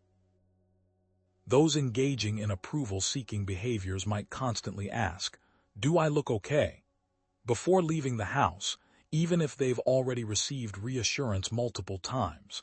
They might fish for compliments after completing a task, saying things like, "I'm not sure if this is good enough," hoping for praise. Or they might apologize excessively, even for the smallest of mistakes, like accidentally bumping into someone in the street, which is followed by a barrage of apologies, demonstrating a deep-seated fear of causing offense. What about someone who becomes utterly devastated by constructive criticism, taking it as a personal attack rather than an opportunity for growth? Image-focused individuals, on the other hand, might spend hours on makeup and hair before leaving the house, driven by a fear of being seen as anything less than perfect. Consider how they obsessively check social media for likes and comments, their mood for the day dictated by the number of notifications they receive. Many buy expensive clothes or cars to impress others, believing that these status symbols will elevate their social standing. Exaggerating accomplishments to appear successful is also common, presenting a carefully curated image that doesn't necessarily reflect reality. According to recent statistics, the average person spends over 2 hours per day on social media, with a significant portion of that time devoted to curating their online image. But is this obsession with image truly making us happier? What insecurities are these individuals trying to mask? Decision-making deficits can be seen in individuals who constantly seek advice from others before making even the smallest decisions, such as what to order for lunch or what movie to watch, paralyzed by the fear of making the wrong choice. They might agree with others even when they disagree, afraid to voice their own opinions and risk conflict or disapproval. A lack of confidence to pursue their own goals is also common, perhaps dreaming of starting their own business but never taking the leap, doubting their abilities and fearing failure. They may need constant reassurance to start or complete tasks, constantly seeking validation to overcome their self-doubt. Then there are those who struggle with boundary issues, constantly saying yes to requests even when overwhelmed, afraid of disappointing others or being seen as selfish. They may cancel their own plans to accommodate others, sacrificing their own needs and desires to please others. Feeling guilty for prioritizing self-care is also a common sign, believing that taking time for themselves is somehow selfish or undeserved. This can lead to letting others take advantage of them, being consistently exploited because they are afraid to assert their own boundaries. This connects directly back to the concept of people-pleasing we've discussed, highlighting the dangers of prioritizing external approval over one's own well-being. Now, take a moment for honest self-assessment. Which approval-seeking behaviors do you engage in? What triggers them? How much time and energy do you spend on image-focused activities? What insecurities are you trying to mask? How often do you defer to others when making decisions? What are you afraid of if you trust your own judgment? And how often do you neglect your own needs to please others? What's the cost of this behavior in your life? Take a moment and really think about that last question. What's the cost? It's easy to intellectualize these concepts, but truly confronting the emotional cost is what drives real change. Recognizing these signs is the first step towards breaking free from unhealthy patterns, and I promise to provide you with actionable strategies for self-acceptance in the sections that follow. But remember, this process requires great personal honesty, a willingness to confront your shadow self and to doubt your own motivations. Given these signs of unhealthy validation-seeking behaviors, is this need being driven by an illusion? If so, what does that illusion look like? We've explored the deep-seated drive for validation, the masks it creates, and the red flags that signal unhealthy patterns. But what if these red flags are merely symptoms of a deeper, more insidious problem? What if they're driven by the relentless pursuit of something fundamentally unattainable, an illusion of perfection? It's this illusion, a mirage shimmering on the horizon of our aspirations, that often fuels our most destructive validation-seeking behaviors. After all, the more impossible the goal, the more desperate we become for external reassurance that we're somehow on the right track. But is that track even real? The illusion of perfection isn't a personal aspiration born of genuine self-improvement. It's a socially constructed ideal, relentlessly promoted by the media, advertising, and the very cultural norms that surround us. It's a set of ever-shifting goalposts, a game we're destined to lose, and it's vital that you understand how it manifests. This illusion isn't a singular entity, but rather a multifaceted construct, composed of several key components that infiltrate our psyche. Let's break it down.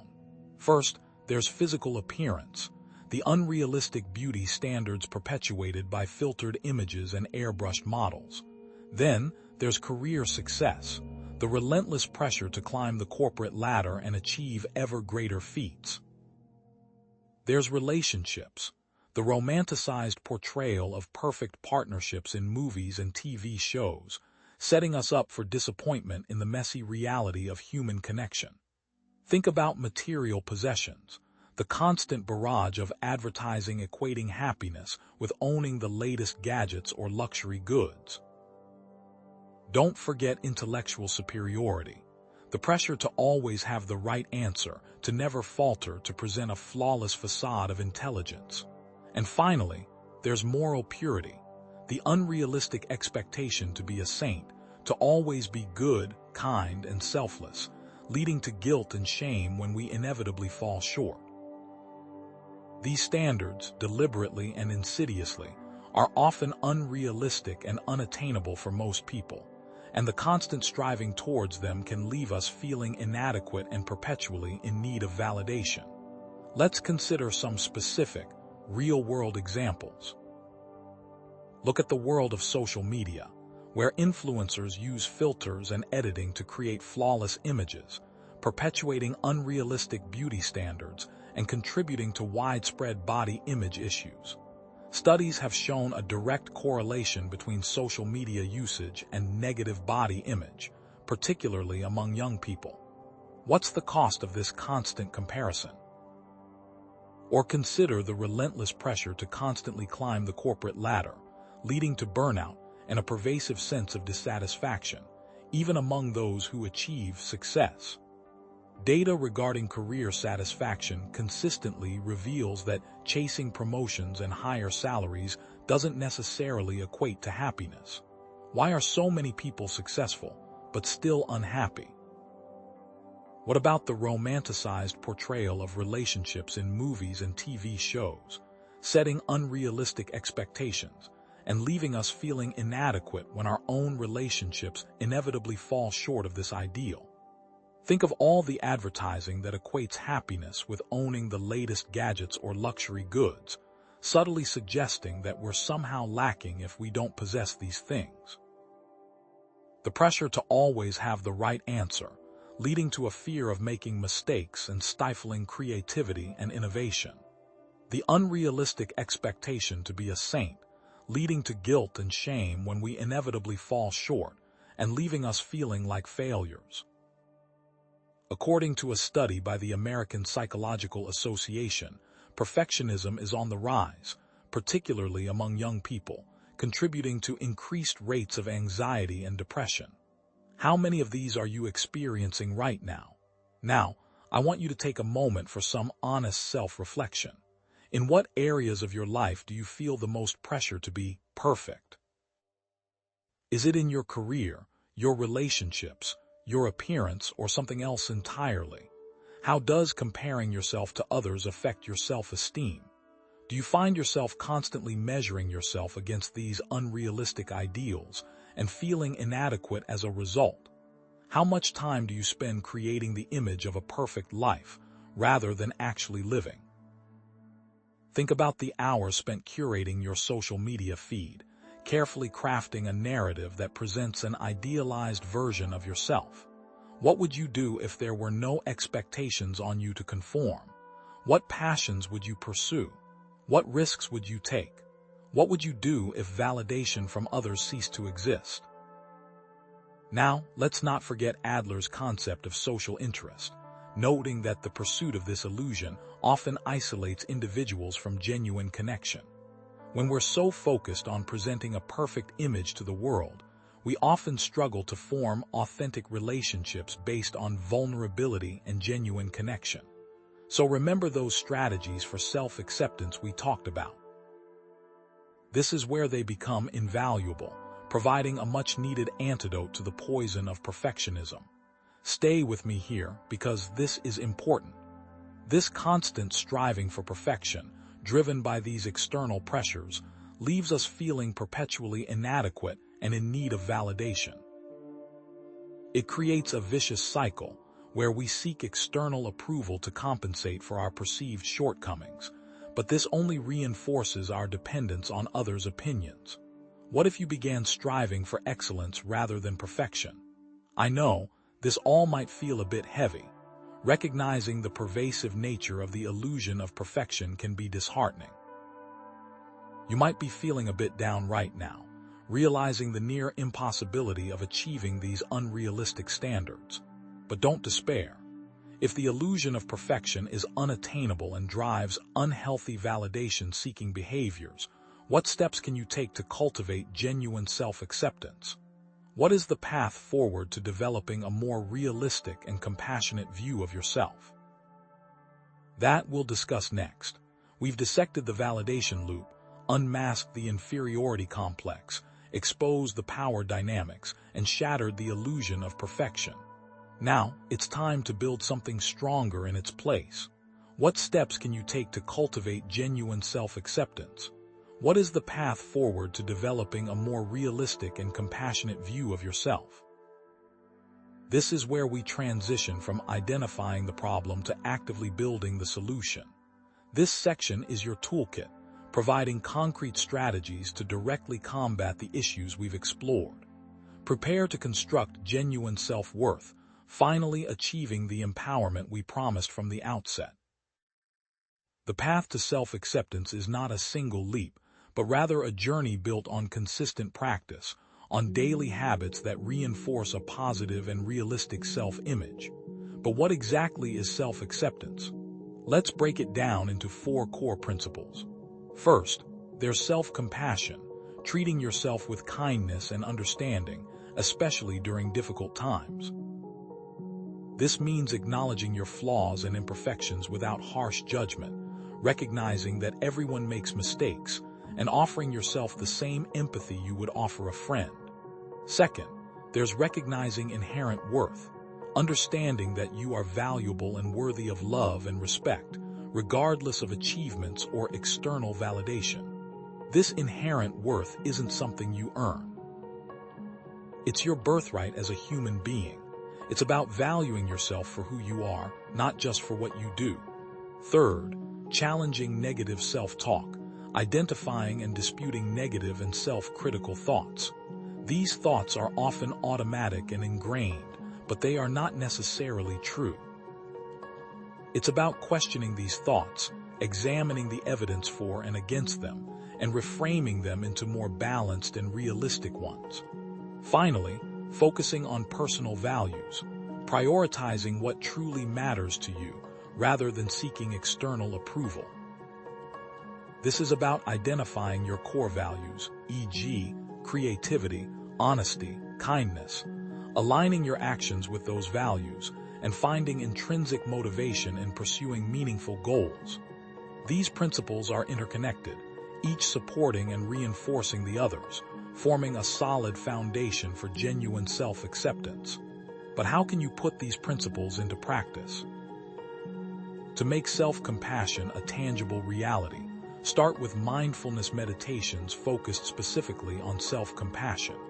There are many guided meditations available online that can help you cultivate feelings of warmth and understanding towards yourself. Think about it. Have you ever allowed yourself to simply be without self-criticism? Also, try writing a letter to yourself from the perspective of a loving friend. What would they say to you about your strengths, your worth, and your struggles? What kind words would they use? And create a self-soothing kit with items that bring you comfort and joy.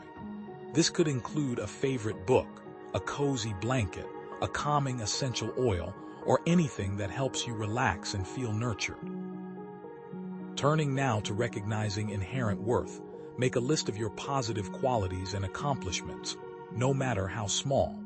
Focus on your strengths and talents, rather than dwelling on your perceived weaknesses. Remind yourself of times when you overcame challenges and persevered through difficult situations. For challenging negative self-talk, start by keeping a journal of negative thoughts. Identify the distortions in your thinking, such as all or nothing thinking, I always fail, or catastrophizing, everything is ruined. Reframe negative thoughts into more balanced and realistic ones. For example, instead of thinking I'm a failure, try thinking I made a mistake, but I can learn from it. This is a cognitive restructuring technique that enables you to challenge the validity of negative thoughts that are impacting your life. Now, to focusing on personal values, identify your core values, such as creativity, honesty, or kindness. Set goals that align with your values, rather than chasing external markers of success. Make time for activities that reflect your values, even if they don't bring you immediate external rewards. This kind of action can speak volumes. Let's connect these techniques back to the themes we've already explored. Which self-compassion techniques resonate most with you? Which ones feel the most natural and accessible? When can you realistically incorporate those into your daily routine? What is one accomplishment, no matter how small, that you achieved recently? What specific steps did you take to make it happen? Recognize the effort and skill that went into that achievement. Which negative thoughts consistently arise for you? What triggers them? Are there specific situations or people that tend to bring out your inner critic? What specific steps can you take today that are aligned with your values? Can you dedicate even just 15 minutes to an activity that is meaningful to you, regardless of whether it impresses anyone else? Remember, consistent action, even in small increments, is the most powerful way to break free from the validation-seeking cycle. Data supports this. Research consistently demonstrates the effectiveness of self-compassion interventions in improving mental well-being and reducing reliance on external approval. If external validation is ultimately unnecessary, what does this mean for your relationships? Can you truly exist on an island, completely indifferent to the opinions of others? Or is there a middle ground, a way to build connections without sacrificing your authenticity? This leads us to a critical question. If external validation is unnecessary, how can one build healthy relationships? Can one achieve relationships based on mutual respect and authenticity, rather than a constant need for validation? Stay with me, because that's exactly what we'll discuss next. So if external validation is unnecessary, how do you build healthy relationships? Is the alternative to a life of chasing approval a life of isolated indifference? The answer, thankfully, is no. Truly fulfilling relationships are built on a foundation of respect, authenticity, and genuine connection, not external approval. You've begun the journey of self-acceptance, but what does that mean for your connection to those around you? Can you have both self-assuredness and companionship?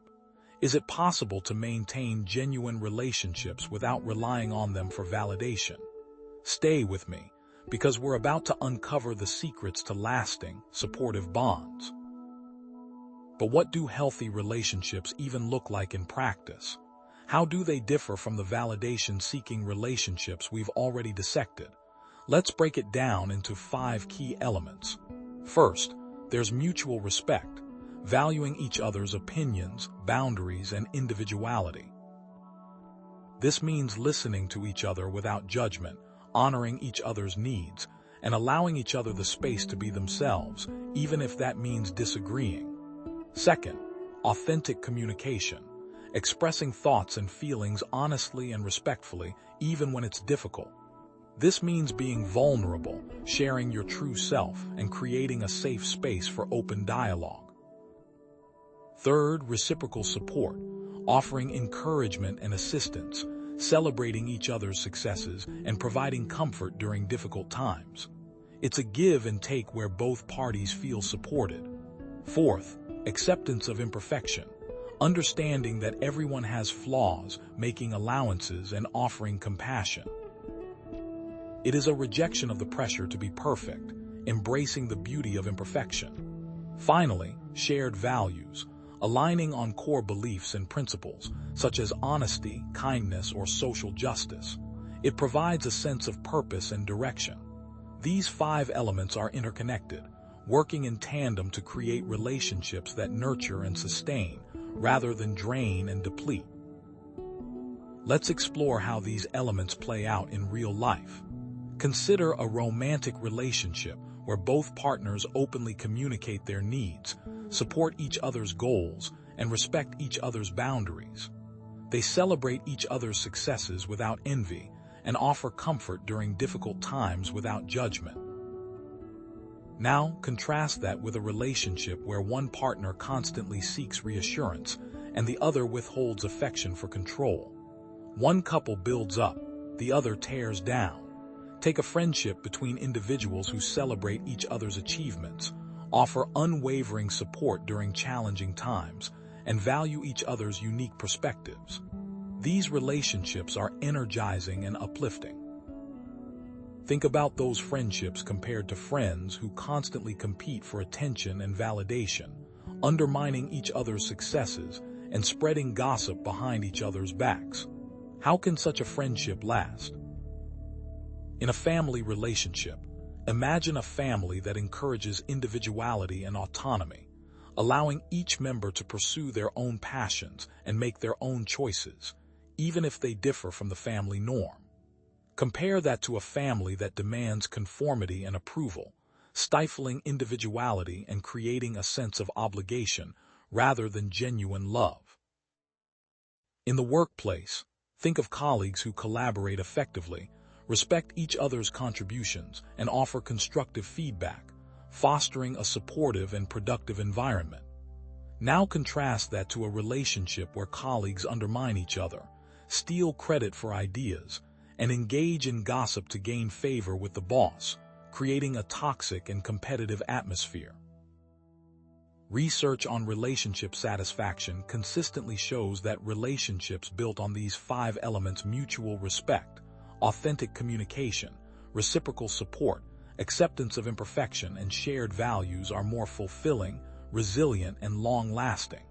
But how does all of this connect back to our need for validation? Consider your own relationships. Where could respect be improved? Is it something that's consciously cultivated, or simply taken for granted? In what ways do you hide or embellish when relating to your friend group? What are you afraid of if you simply be yourself? Which relationships in your life feel draining, leaving you emotionally exhausted, and which feel energizing, filling you with positivity and motivation? Do you find that certain relationships are only present when you are experiencing a specific event, such as a success or a loss? Are there people who only reach out when you have something to offer them, or when you're going through a crisis?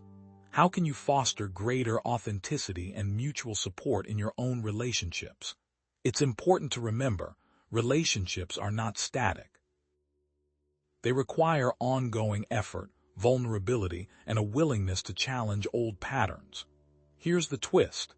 Seeking external validation might seem like the easy option, a shortcut to feeling accepted and loved. But as we've seen, it comes at a steep price — the sacrifice of your authenticity and the erosion of your self-worth. However, what happens when these healthy relationship ideals are challenged? What happens when your efforts toward self-acceptance are met with resistance or even hostility from those around you? How can you maintain your newfound sense of self-worth when those closest to you are still seeking validation from you? Can relationships built on external validation truly thrive within a framework of self-acceptance? Stay with me, because the answers may surprise you. But can relationships built on external validation truly thrive within a framework of self-acceptance? How do you navigate existing relationships when you've begun to dismantle your own need for approval? You've taken the vital first step in accepting yourself, but what happens when you realize external validation has been the norm in your relationships? This section will provide practical guidance on navigating those existing relationships, transforming unhealthy dependencies into healthy interdependencies. It's not about ending relationships, but about evolving them. Some external validation is normal, even healthy. Acknowledgement and appreciation are fundamental human needs. The problem isn't the desire for validation itself, but dependence on it. When your self-worth hinges on the opinions of others, you've ceded control of your own happiness. Relationships require a shift in expectations and communication, not always a complete overhaul. Think of it as recalibrating, not demolishing. Let's introduce the concept of co-regulation, where individuals support each other's well-being without being solely responsible for it. It's the difference between dependency, where one person needs the other to feel whole, and interdependency, where two whole people choose to support each other. One cripples while the other uplifts. Let's explore some concrete examples. Consider a romantic relationship where one partner over-validates the other, offering constant praise and reassurance, while the other partner seeks it, craving that external approval. How can the validation-seeking partner learn to appreciate compliments without needing them for their sense of self-worth? It starts with recognizing the pattern. When you feel the urge to fish for compliments, pause. Ask yourself why you need that reassurance. Is it based on an internal feeling of inadequacy, or are you genuinely seeking feedback? Then, practice receiving compliments gracefully without dismissing them or immediately seeking another one.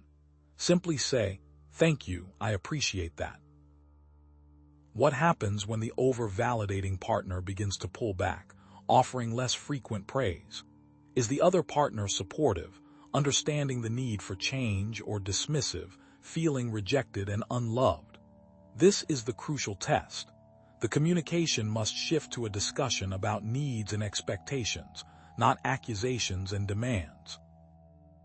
I value your opinion, but I'm working on building my own self-esteem, so I may not need as much reassurance as before, is far more effective than, you never tell me anything good anymore. Now, imagine a friendship where each partner subtly tries to one-up the other, seeking to feel better by comparison. Can each individual express admiration without creating a competitive dynamic? This requires a conscious effort to shift the focus from comparison to appreciation. Instead of saying, "That's a nice car, but I'm thinking of getting a newer model," try, "That's a great car. I love the color." Focus on the positive aspects of the other person's achievements without feeling the need to diminish them or compare them to your own. The communication transforms from subtle jabs and competitive banter to genuine expressions of support and admiration. It might feel unnatural at first, almost forced, but with practice, it becomes a habit. Consider a family dynamic where one member constantly needs care and attention, while the other provides it, often at the expense of their own needs. Can you change the need, the supply, or both? Perhaps the care-needing member can seek professional help to address their underlying issues, reducing their reliance on the other family member. Or, the care-providing member can set healthy boundaries, learning to say no and prioritize their own well-being. In a workplace, imagine an employee who needs constant recognition to feel valued. Can this need be removed? Perhaps not entirely, but can it be mitigated? Can this employee find internal satisfaction in their work, focusing on the intrinsic rewards of a job well done rather than solely relying on external praise? This might involve setting personal goals, tracking progress, and celebrating achievements independently. The twist here is that the employee needs to find validation internally for their own self-worth. Of course, transforming these relationships is rarely easy. Others might resist the change, clinging to old patterns of validation. They may feel threatened by your newfound independence or resentful of your boundaries. How can you balance your needs with the needs of others during this transformation? The key is clear, consistent communication and a willingness to compromise, without sacrificing your own self-worth. Use I statements to express your needs and feelings without blaming others. For example, instead of saying, "You're always criticizing me," try, "I feel criticized when you offer unsolicited advice." Set clear boundaries and enforce them consistently. If someone continues to invalidate you, limit your interactions with them or seek support from others. How can self-compassion help you navigate the resistance from others who are accustomed to the old validation dynamics? Are they struggling with their own shadow self-doubt? Recognizing that others may be projecting their own insecurities onto you can help you respond with empathy rather than defensiveness. Remember, their resistance is often a reflection of their own internal struggles, not a judgment of your worth. How does radical authenticity change your expectations and communication in relationships? When you stop trying to be who you think others want you to be, you free yourself to be truly present and genuine. This, in turn, attracts people who value you for who you are, not for who you pretend to be. What specific actions can you take today to begin transforming one relationship in your life? Start small. Choose one relationship and identify one specific behavior you want to change. Commit to practicing that new behavior consistently, even when it feels uncomfortable. Relate it back to the inferiority mask. How does it feel to not need to impress someone? Liberating. You're no longer performing for an audience, but simply being yourself. You now possess many actionable strategies to break free from the grip of validation seeking and transform your relationships.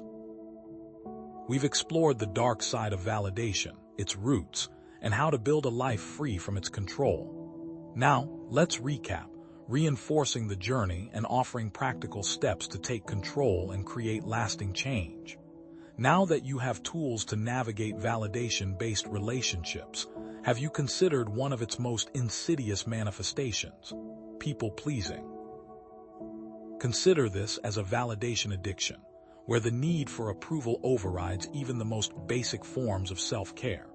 Remember our discussions about the inferiority mask and validation as control. People-pleasing is often a way to avoid conflict, maintain a false sense of control, and further hide those deep-seated insecurities. The goal here isn't just to label a behavior, but to illustrate how people-pleasing is a trap and a means of preventing genuine growth. Stay with me, because this is more common than you think, and the consequences are often devastating. So, what exactly is people-pleasing? At its core, it's the compulsive need to please others, often at the expense of your own needs and desires. It's driven by a primal fear of rejection, a fragile self-esteem, and a belief that your worth depends on the approval of others. But here's the key. It's crucial to distinguish genuine kindness from the manipulative undertones of people-pleasing. Real kindness is freely given, without expectation of return, a sincere expression of empathy and compassion. People-pleasing, on the other hand, is transactional, a calculated attempt to win favor or avoid conflict. It's a subtle, often unconscious strategy to control the perceptions of others, a performance aimed at eliciting a specific response. Let's break down the different forms this can take. First, there's acquiescence, saying yes to everything, even when you're overwhelmed, stretched thin, and bordering on burnout. Then, we have conflict avoidance, steering clear of disagreements at all costs to maintain a superficial harmony, suppressing your own opinions and needs in the process. Next comes opinion suppression, withholding your own genuine thoughts and beliefs for fear of judgment or rejection. And finally, reassurance seeking, constantly fishing for validation for your actions, needing external approval to feel any sense of self-worth. Let's delve deeper with some real-world examples, focusing not just on the behaviors themselves, but the hidden internal experiences. Think about a workplace scenario. Imagine an employee constantly taking on extra tasks to please their boss, volunteering for every project, staying late every night. On the surface, they appear dedicated and hardworking, but beneath the surface, what's really happening? The internal monologue might sound something like this. If I don't do this, they'll think I'm lazy. I have to prove my worth. I can't say no, even though I'm drowning. The anxiety is palpable, the fear of reprisal is ever present, and the physical symptoms of stress, headaches, insomnia, chronic fatigue become their constant companions. What about a relationship scenario? Picture a couple where one partner constantly avoids conflict, suppressing their own needs and desires to keep the peace. They agree with everything their partner says, never voicing their own opinions or preferences. Internally, they're feeling unheard, invisible, and increasingly resentful. The suppressed anger festers, leading to passive-aggressive behavior and emotional unavailability. The internal monologue might be, if I disagree, they'll get angry. It's easier to just go along with it.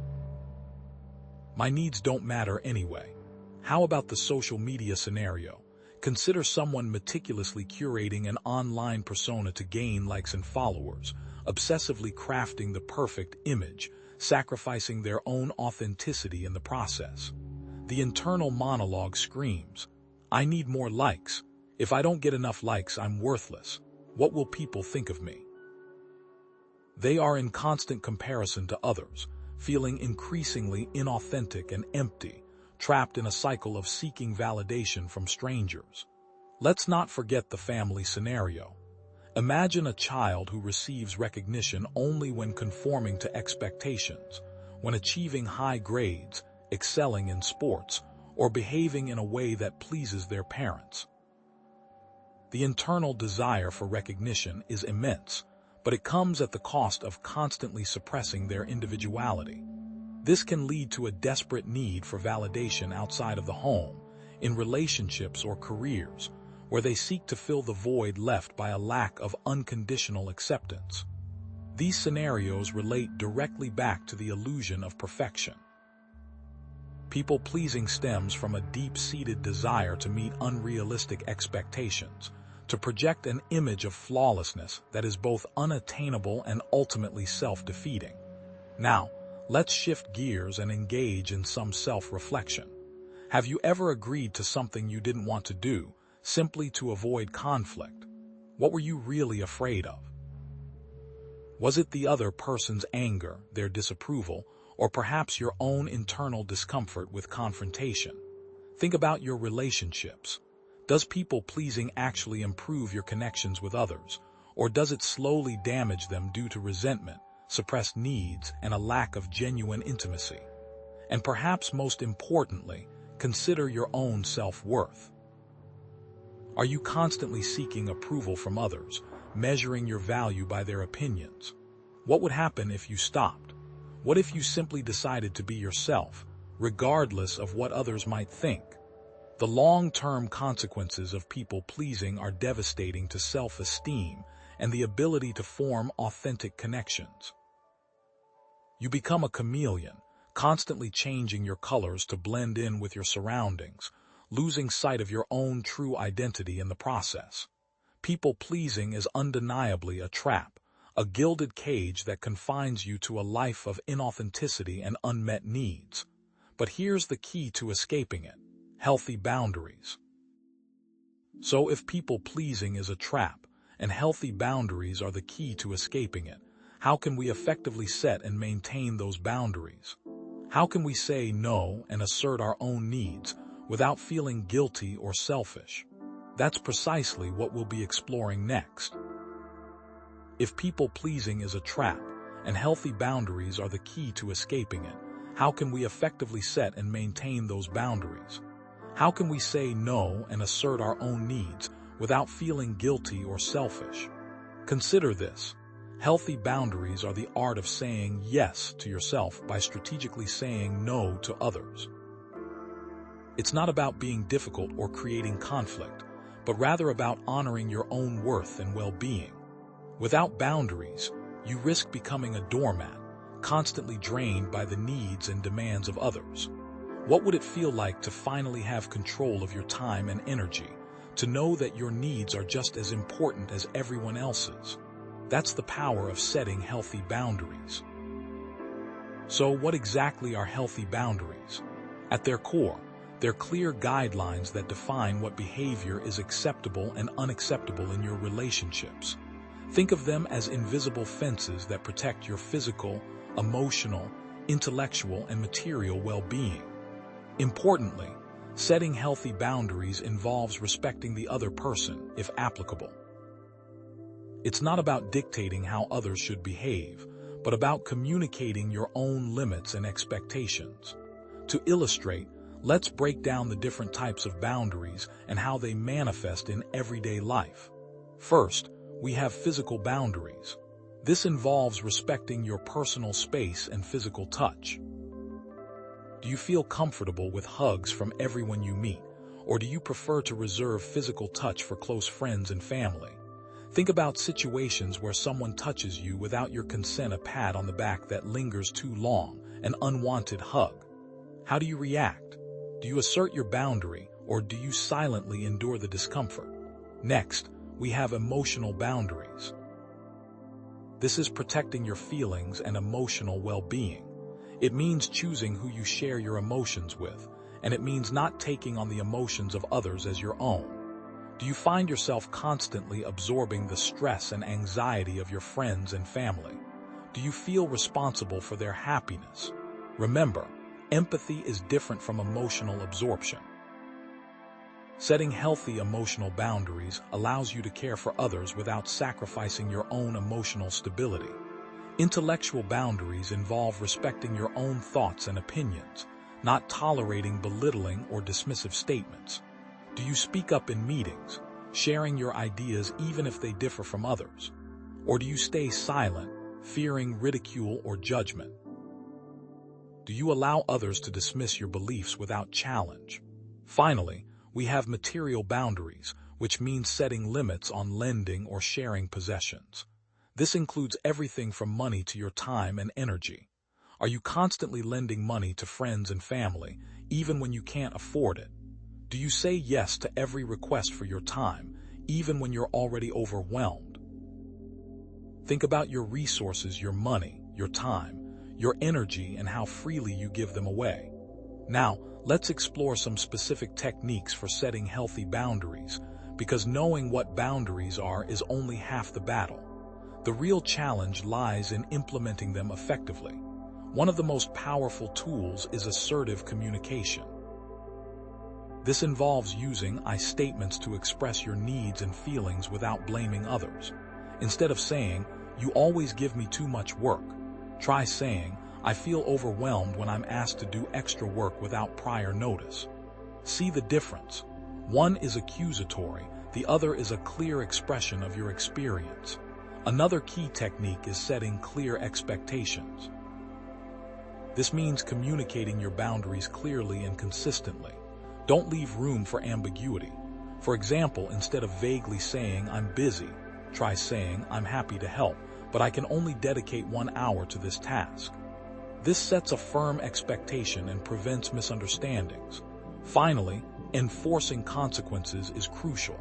Boundaries without consequences are merely suggestions. When someone violates your boundaries, you must follow through with the consequences you've established. If someone repeatedly interrupts you, calmly say, "I need to finish my thought and then I'm happy to hear yours." If they continue to interrupt, politely end the conversation. But what about the common obstacles to setting boundaries? One of the biggest is the fear of rejection. People pleasers often fear that setting boundaries will lead to abandonment or disapproval. Remind yourself that healthy relationships respect boundaries. If someone rejects you for asserting your needs, they may not be a healthy person to have in your life. Guilt is another common obstacle. You might feel selfish or mean eyeing no. Practice self-compassion and recognize that you're prioritizing your own well-being, which is not selfish. It's self-preservation. Many people also labor under the belief that setting boundaries is selfish.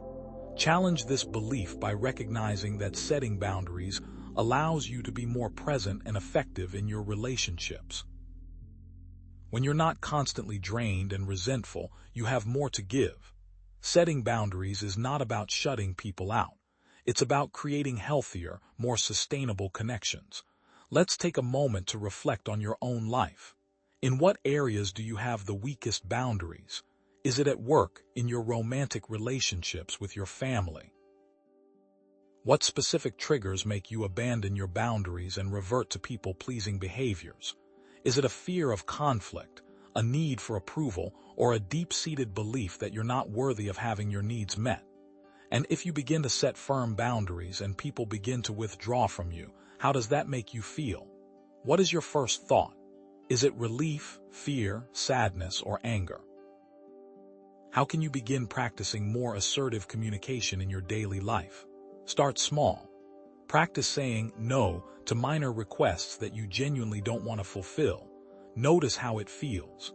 Are the rewards of boundary setting worth the risk of potential disapproval? Remember, building strong, healthy boundaries is an act of self-respect, and it teaches others how to respect you in return. It's the key to escaping the validation trap, not by pushing people away, but by inviting them into a more authentic relationship with the real you. If healthy boundaries are essential for healthy relationships, what happens when those boundaries are repeatedly violated? How do we recognize and deal with toxic relationships where validation is consistently withheld or used as a weapon? Stay with me, because in the next section, we're going to delve into the dark side of relationships and uncover the insidious ways that validation can be used as a form of control. If healthy boundaries are essential for healthy relationships, what happens when those boundaries are not just occasionally nudged, but systematically demolished? This brings us to a difficult but crucial question. How do we recognize and deal with toxic relationships, environments where validation is consistently withheld, manipulated, or even weaponized? As we delve into this, remember our earlier discussions about validation as a form of control, the mask of inferiority, and the trap of people-pleasing. These dynamics often find their most destructive expression within toxic relationships. To truly escape the validation trap, we need to understand what consistently unhealthy looks like in practice, not just in theory. What would it mean to finally recognize the patterns that are keeping you trapped? At their core, toxic relationships are characterized by a consistent pattern of negativity, manipulation, control, and often, emotional abuse. What this means is that the occasional disagreement or moment of frustration is far different than a sustained atmosphere of criticism, blame, and overall negativity. In other words, it's not about isolated incidents, but about a persistent, corrosive environment. Another critical factor is manipulation, the use of tactics such as gaslighting, guilt-tripping, and emotional blackmail to control and exploit another person. This is built on a foundation of control, in both subtle and overt ways, where one person dominates the other, undermining their autonomy and self-worth. And often, underlying it all, is emotional abuse, the presence of verbal attacks, threats, and intimidation that erode the victim's sense of safety and security. Let's look at some real-world examples of how these dynamics manifest. Consider the case of the critical partner, a romantic partner who consistently criticizes and belittles their spouse, slowly chipping away at their confidence and self-esteem. This might involve constant put-downs disguised as jokes, nitpicking their appearance or actions, constantly invalidating their feelings, or creating a constant sense of walking on eggshells. Another illustration is the controlling parent, a parent who uses guilt and manipulation as primary tools to control their child, stifling their individuality and autonomy. Here we might see guilt trips used to enforce obedience, affection withheld as punishment, unrealistic expectations consistently set, and the child's feelings and opinions regularly dismissed. Think about the draining friend, a friend who is consistently negative and draining, constantly seeking attention and support without ever offering reciprocity. Their behavior might include monopolizing conversations, complaining constantly, creating drama, and consistently failing to reciprocate support when you need it. Or imagine the gaslighting boss, a boss who gaslights their employees, making them doubt their own sanity and competence. This could mean denying events or conversations, twisting facts to fit their narrative, and making employees question their own memory and perception. This means that it's essential to assess your relationships honestly. Are there relationships in your life that consistently leave you feeling drained, belittled, or controlled? Are your boundaries consistently violated in these relationships? Do you truly feel safe expressing your thoughts and feelings? Or do you find yourself censoring yourself to avoid conflict? Do you often feel like you are walking on eggshells, afraid of triggering a negative reaction? The implication of recognizing these relationships is to consider the patterns of behavior. Do you notice recurring themes of negativity, manipulation, or control in these relationships? Are these patterns improving over time, or are they consistently getting worse? How do these relationships affect your self-esteem, your mental health, and your overall sense of well-being?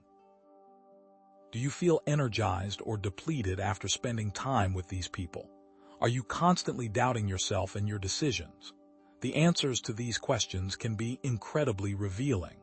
It's certainly difficult recognizing and confronting toxic relationships, but awareness is the first step toward liberation. Now let's look at actionable steps forward. How can a person protect themselves and create space for something better? What if, beyond just recognizing the signs, you could actively dismantle these toxic patterns? We'll explore this next, but stay with me, because we're just scratching the surface of how deeply ingrained these patterns can be, and the profound impact they have on our ability to build a life of authentic validation. Recognizing and confronting toxic relationships is undoubtedly challenging, but awareness is only the first step. Now, let's pivot to planning actionable steps forward, because, beyond recognizing the signs, you can actively dismantle these destructive patterns. The purpose of this section is to provide strategies for detaching from toxic relationships and creating space for healthier, more supportive connections. But what does it mean to not assign blame or seek revenge, but protect one's own well-being and create a more positive environment? Remember our discussion about boundaries and their importance. It all comes back to them. Detaching from toxic relationships involves creating both physical and emotional distance. Think about it. Simply cutting someone off might not be enough if you are still emotionally invested in them, or if they occupy your every thought. That's why we'll break the process down into core concepts that address all aspects of detachment. First is limiting contact, and that means strategically reducing the amount of time and energy spent with toxic individuals. What that looks like varies from person to person and from situation to situation. Next, we'll cover setting strong boundaries, where we'll discuss clearly defining what behaviors are acceptable and unacceptable, and consistently enforcing those boundaries. Then it's seeking support, connecting with trusted friends, family members, or a therapist to process emotions and gain perspective. What kind of support network is essential for those attempting to detach from toxic relationships? Also, focusing on self-care involves prioritizing activities that promote physical, emotional, and mental well-being, and ending the relationship if necessary means recognizing when a relationship is beyond repair and taking steps to end it safely and respectfully. But what does respect look like in that context? Let's delve deeper into real-world strategies for each concept. In terms of limiting contact, what does this look like in practice? If it's a family member, it might mean limiting the time spent at family gatherings, setting time limits for phone calls, or limiting the topics of conversation to neutral subjects, like the weather. If it's a friend, it could mean gradually decreasing the frequency of contact, declining invitations, or unfollowing them on social media. Consider how these small changes can accumulate over time, creating significant emotional space. Now let's look at setting strong boundaries. This requires communicating your boundaries clearly and assertively. For example, you might say, "I'm not comfortable discussing that topic," or "I need some space right now." But here's the thing. It's not enough to just state your boundaries. You also need to consistently enforce consequences when they are violated. For example, if someone continues to interrupt you, calmly state, "I need to finish my thought, and then I'm happy to hear yours." And if they continue to interrupt, end the conversation. Think about that situation. What's going to be most difficult for you? Let's now consider seeking support. This may mean joining a support group, talking to a trusted friend or family member, or seeking therapy or counseling. Envision a scenario. A young adult, having finally recognized the toxicity of their upbringing, begins attending a support group for adult children of narcissistic parents. In the group, they find others who understand their experiences, validate their feelings, and offer practical advice for setting boundaries and healing from past trauma. What changes do you think occur in that person's life? It's also vital to put the focus on self-care. What that entails is prioritizing activities that bring you joy and relaxation, such as exercise, meditation, reading, spending time in nature, or pursuing a hobby. Think about it. Self-care isn't selfish. It's essential for maintaining your well-being and building resilience against the negativity of toxic relationships. If you don't actively fill your own cup, you can't expect to effectively deal with the demands of toxic relationships. So what is the one activity that you know restores you and makes you feel most like yourself? And finally, consider ending the relationship, if necessary. If this becomes the only option, the first thing to do is consult with a therapist or counselor to develop a safety plan. Next, gather support from trusted friends and family, and clearly communicate your decision to end the relationship. If you are with a spouse or live in partner, ensure that you have your most important belongings and documents, if possible, before announcing your departure. How much harder is it to start over with nothing, or to rebuild your life from a place of zero emotional resources? This detaching process can be challenging for individuals, and it's important to reflect on the fact it may be very difficult for you. So let's think about what specific strategies resonate most with you, and why. What practical steps can you take today? What is the one thing you can immediately act on? What kind of self-care do you feel like you're missing? What type of social support would be most helpful for you? If you cannot immediately answer these questions, write them down and commit to figuring out the answers. This can be a difficult process, and you may still feel tempted to engage with toxic relationships. Now that we have discussed the many components of achieving a validation-free life, let's solidify what we've learned and reinforce the actionable steps to see lasting results. Recognizing and confronting toxic relationships, as we've discussed, is a monumental step. But even after successfully detaching and implementing self-acceptance strategies, a subtle yet persistent challenge often remains: the shadow of self-doubt. This shadow is the echo of past experiences and insecurities, a persistent whisper that can undermine your self-worth, even after you've done all the right things. But how can this be? How can we escape a toxic relationship, embrace self-compassion, and still find ourselves wrestling with this lingering sense of inadequacy? Connecting back to the inferiority complex, as proposed by Alfred Adler, this shadow represents the internalized need to constantly prove oneself, even when external validation is no longer the primary driver. Stay with me, because in this section, we're going to explore how this shadow impacts your daily actions, even in healthy relationships, and begin to understand its subtle yet powerful influence. This shadow of self-doubt can be defined as the internalized negative beliefs and self-perceptions that result from past experiences of criticism, rejection, or invalidation. In other words, it's the accumulation of all the times you were made to feel not good enough, and those feelings have now taken root within your subconscious. But what does this look like in practice? Well, this shadow manifests in several key ways, subtly sabotaging your efforts to build self-acceptance and healthy relationships.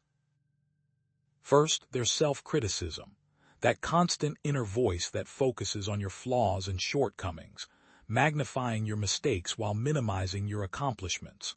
What this means is, you might find yourself dwelling on a minor error at work, replaying it over and over in your mind, while completely dismissing the successful project you completed last week.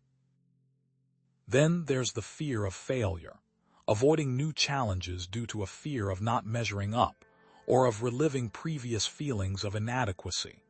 It's similar to a student who avoids taking a challenging course because they fear getting a bad grade, even though they are genuinely interested in the subject matter. Another manifestation of this shadow is imposter syndrome, that persistent feeling of being a fraud despite clear evidence of your success and competence. What this means is, you might downplay your achievements, attribute your success to luck, and constantly worry that you'll be exposed as a fake.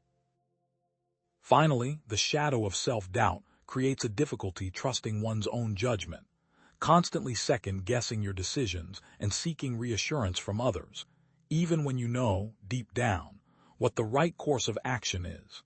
This can sabotage efforts to build self-acceptance and healthy relationships, creating a self-fulfilling prophecy of failure.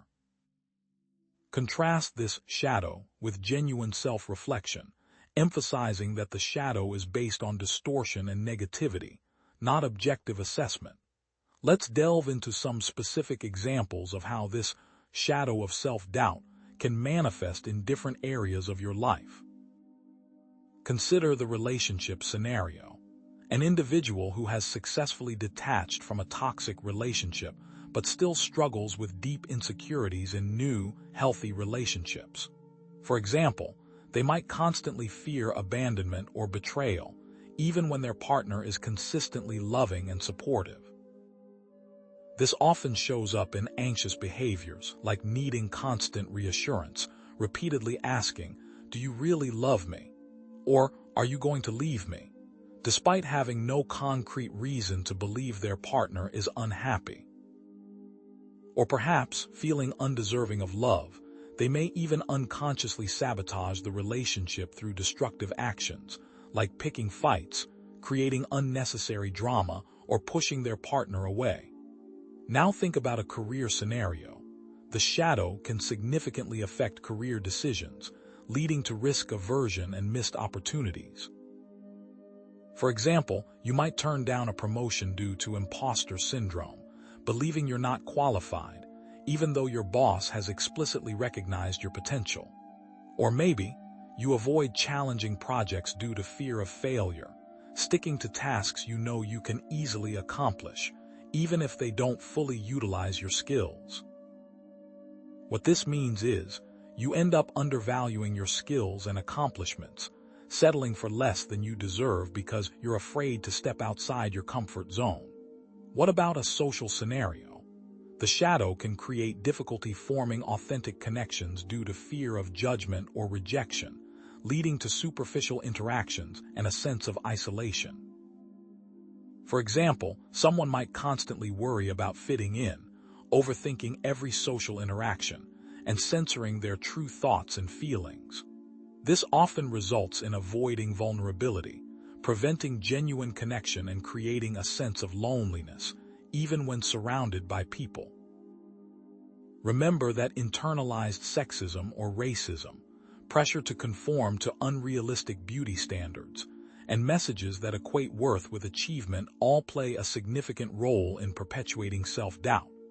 Now, as we continue, let's turn inward and consider how social conditioning and cultural messages reinforce this shadow of self-doubt.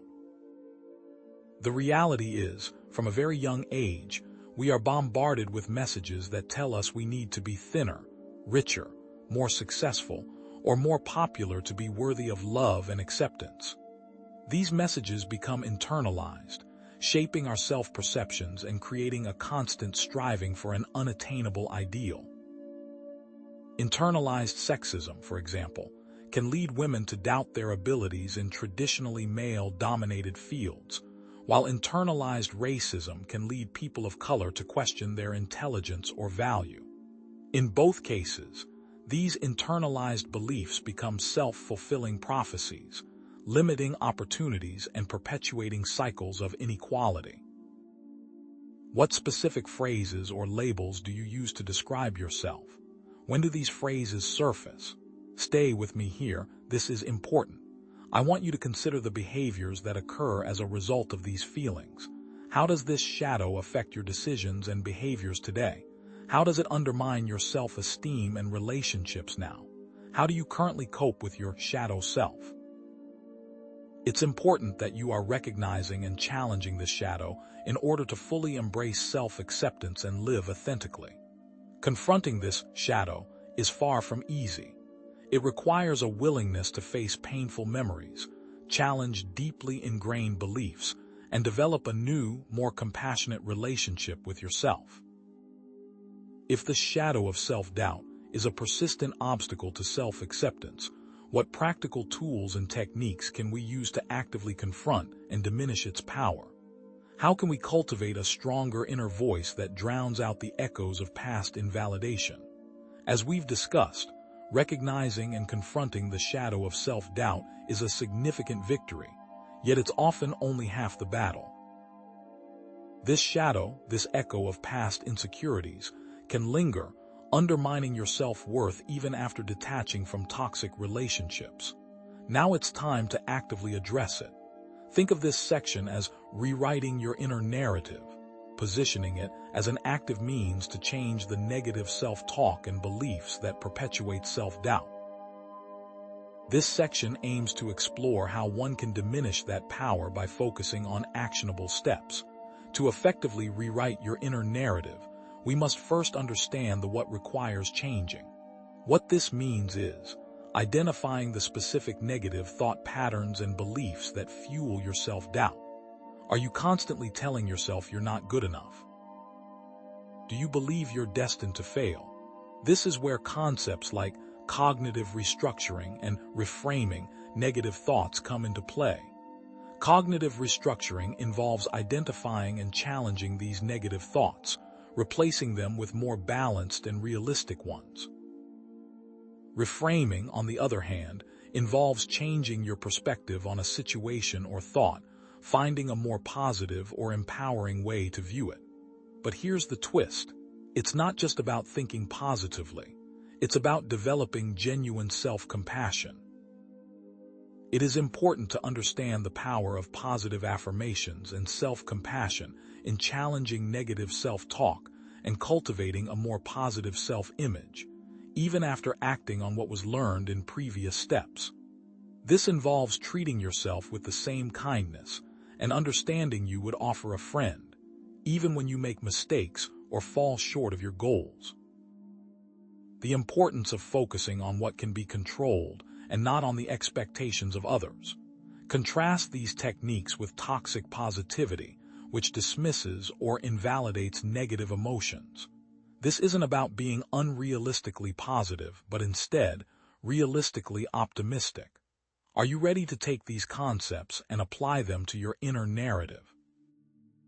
Now, let's delve deeper into specific techniques for rewriting your inner narrative and the reason behind them. First, let's explore affirmation creation. Positive affirmations are powerful tools for challenging specific negative beliefs. But how do you construct effective affirmations? Think of affirmations as targeted missiles, aimed directly at the heart of your self-doubt.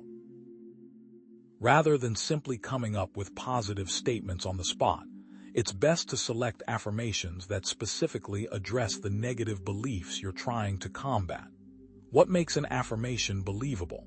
An affirmation should be realistic and achievable, something you can genuinely see yourself embodying. I am a successful millionaire might be less believable than I am capable of achieving my financial goals. What makes one non-believable? Overly general or grandiose statements that don't resonate with your current reality. Are there certain aspects that make some more powerful than others? Absolutely. Affirmations that are specific, measurable, achievable, relevant, and time-bound, smart, are more likely to be effective. Relate this back to the shadow self-doubt, suggesting that these affirmations can be used to fight that shadow. For example, if your shadow tells you you're not smart enough, try the affirmation, I am capable of learning and growing. Stay with me, though. It's not simply about saying the words. It's about embodying the feeling behind the words. Let's now consider guided meditations. These are also valuable tools for cultivating self-compassion. What makes them so effective? The external voice of a guided meditation can provide a sense of comfort and support, helping you to access feelings of self-compassion that might be difficult to reach on your own. Guided meditations can also help to quiet the inner critic and create a space for self-acceptance. Are some better than others? Absolutely. Look for meditations that focus on self-compassion, loving-kindness, or mindfulness. What should one search for? Keywords like self-compassion meditation, loving-kindness meditation, or mindfulness meditation for self-esteem. Why is the external voice more helpful to some than others? It provides a sense of objectivity and guidance, especially for those who struggle with negative self-talk. How is this similar to the power of community? It offers a sense of connection and validation, reminding you that you're not alone in your struggles.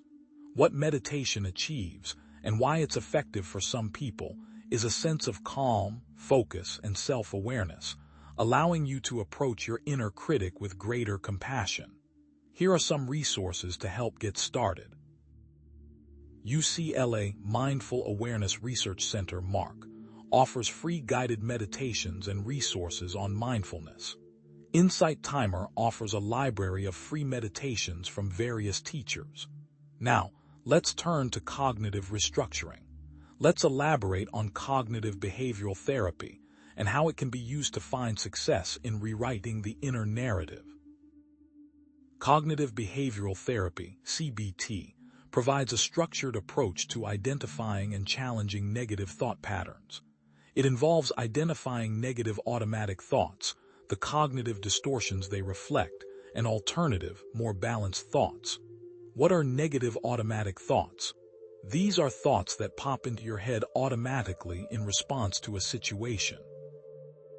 For example, if you make a mistake at work, your automatic thought might be, "I'm such an idiot." What are cognitive distortions? These are irrational thought patterns that distort reality, such as catastrophizing, assuming the worst, overgeneralizing, drawing broad conclusions from a single event, or personalizing, taking things personally. For example, if your boss doesn't acknowledge your work, you think, "They must hate me." Consider some alternative, more balanced thoughts. Instead of "I'm such an idiot," you could think, "Everyone makes mistakes. I can learn from this." Or instead of "They must hate me," you could think, "Maybe they're busy or stressed today. It doesn't necessarily reflect on my performance." Now, here's a critical question. Is it better to face automatic thoughts head-on or to address the triggers that cause them? It's a combination of both. Addressing the triggers can help prevent negative thoughts from arising in the first place, while challenging the thoughts themselves can help weaken their power. How are habits connected to these thought patterns?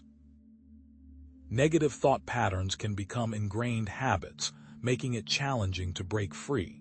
But with conscious effort and consistent practice, you can rewire your brain and develop more positive thought patterns. But remember, CBT is a skill that takes practice. Now, while these techniques can be incredibly effective, it's essential to recognize when professional help is needed. Recommend seeking professional help, therapy, counseling, if struggling with deeply ingrained negative beliefs or mental health challenges. Why might a professional be a better option? Several reasons. Lack of social support. If you don't have a supportive network of friends or family, a therapist can provide a safe and non-judgmental space to process your emotions. Inability to be objective. It can be challenging to be objective about your own thoughts and feelings, and a therapist can offer a fresh perspective. The need for a controlled setting. Therapy provides a structured and controlled environment for exploring difficult emotions and experiences. Lack of time and/or energy to commit. Therapy can provide accountability and support to help you stay on track with your goals. So what kind of professional help is appropriate and why? A licensed therapist or counselor who specializes in cognitive behavioral therapy, CBT, or other evidence-based approaches can provide the most effective support. Remember, seeking therapy is not a sign of weakness. It's a sign of strength and self-awareness. Finally, reinforce each concept, noting they need to be practiced often for lasting results. Highlight the importance of patience. The key to success is consistent practice. Rewriting your inner narrative is not a one-time fix, it's an ongoing process. But the more you practice, the more natural and automatic these new thought patterns will become. So be patient with yourself, celebrate your progress, and remember that you're worth the effort. Let's now consider the implications of these actions on our previous discussions. Affirmations are a method. How can you be more connected to the feelings they create?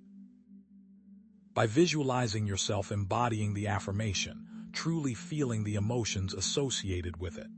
Meditation is a tool. How can you get the most of a meditation session? By focusing on your breath, letting go of distractions, and approaching your thoughts with curiosity and compassion. What is the end goal of the session? Is it long-term or short-term? It can be both. Short-term, it can provide a sense of calm and relaxation. Long-term, it can help you develop greater self-awareness and emotional regulation. Reframing is a skill. What makes the task enjoyable?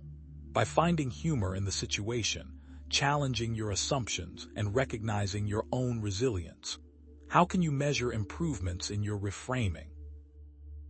By noticing a reduction in negative thoughts and an increase in positive emotions. How has your shadow self-doubt changed after taking each of these actions, both in the short term and over long periods of time? Which had better results and why? What you might notice is, over time, a gradual fading of the shadow, replaced by a stronger sense of self-acceptance and self-compassion.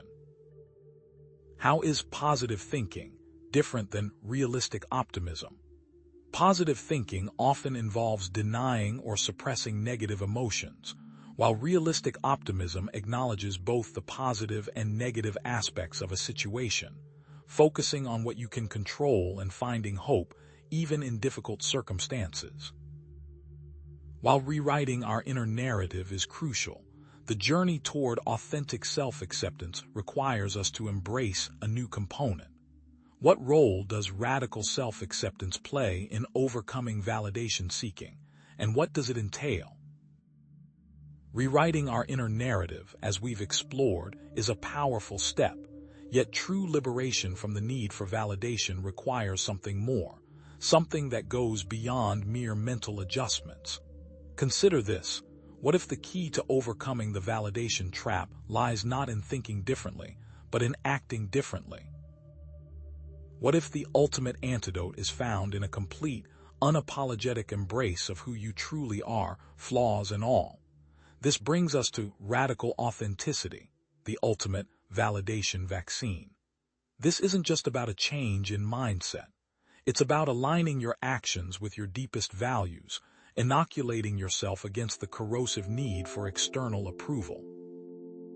But what does this look like in practice? What happens when your actions finally catch up with the inner work? Let's define radical authenticity. It's living in unwavering alignment with your true values, beliefs, and desires, completely independent of the need for external validation. And notice the radical nature of this concept. It requires challenging societal expectations, questioning norms, and embracing choices that might seem unconventional to those around you. Living a radically authentic life isn't a passive state. It's an active rebellion against the pressures to conform. Several components make up this new state of being. The first is a deep self-awareness. This isn't just about knowing your favorite color or hobbies. It's about understanding your core values, the beliefs that drive your decisions, and the motivations behind your actions. It demands constant and honest self-reflection, a willingness to question your own assumptions, and the courage to confront uncomfortable truths about yourself. The second core tenet is self-acceptance. Self-acceptance means embracing yourself completely, including your perceived flaws and imperfections. This doesn't imply a lack of desire for self-improvement. Instead, it's about releasing the self-hatred and self-judgment that often fuel the need for validation. What separates self-acceptance from self-obsession? Self-acceptance is a state of peace, where you accept all aspects of your being, whereas self-obsession is a compulsive focus on yourself and your flaws. It's understanding that your worth isn't contingent on perfection. The action component of radical authenticity is courage. It's the willingness to express your true self, even when facing criticism, rejection, or disapproval. This is where the rubber meets the road, where intention transforms into tangible action. Courage is not the absence of fear, but the triumph over it. It's about stepping outside your comfort zone, even when your inner critic is screaming at you to stay safe and conform. Alignment is the last, yet equally as important component.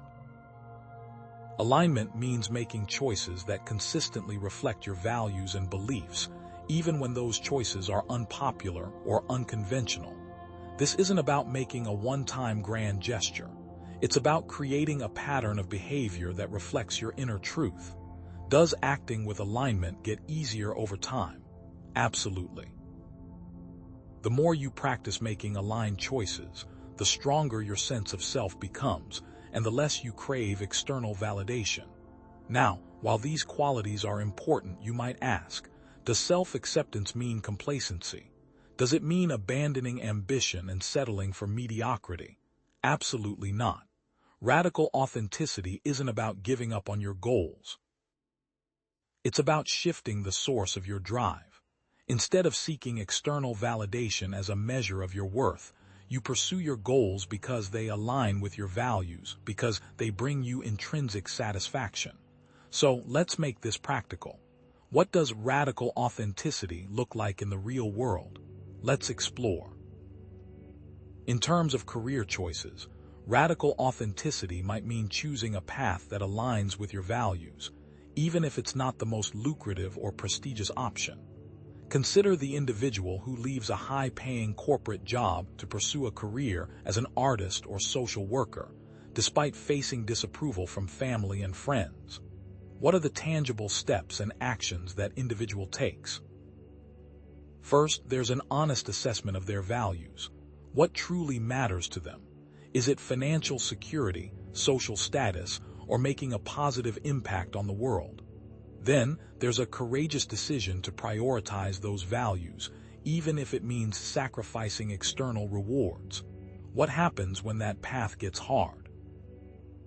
Doubt creeps in, bills pile up, and the temptation to return to the safe path grows stronger. But it's in those moments that radical authenticity is truly tested.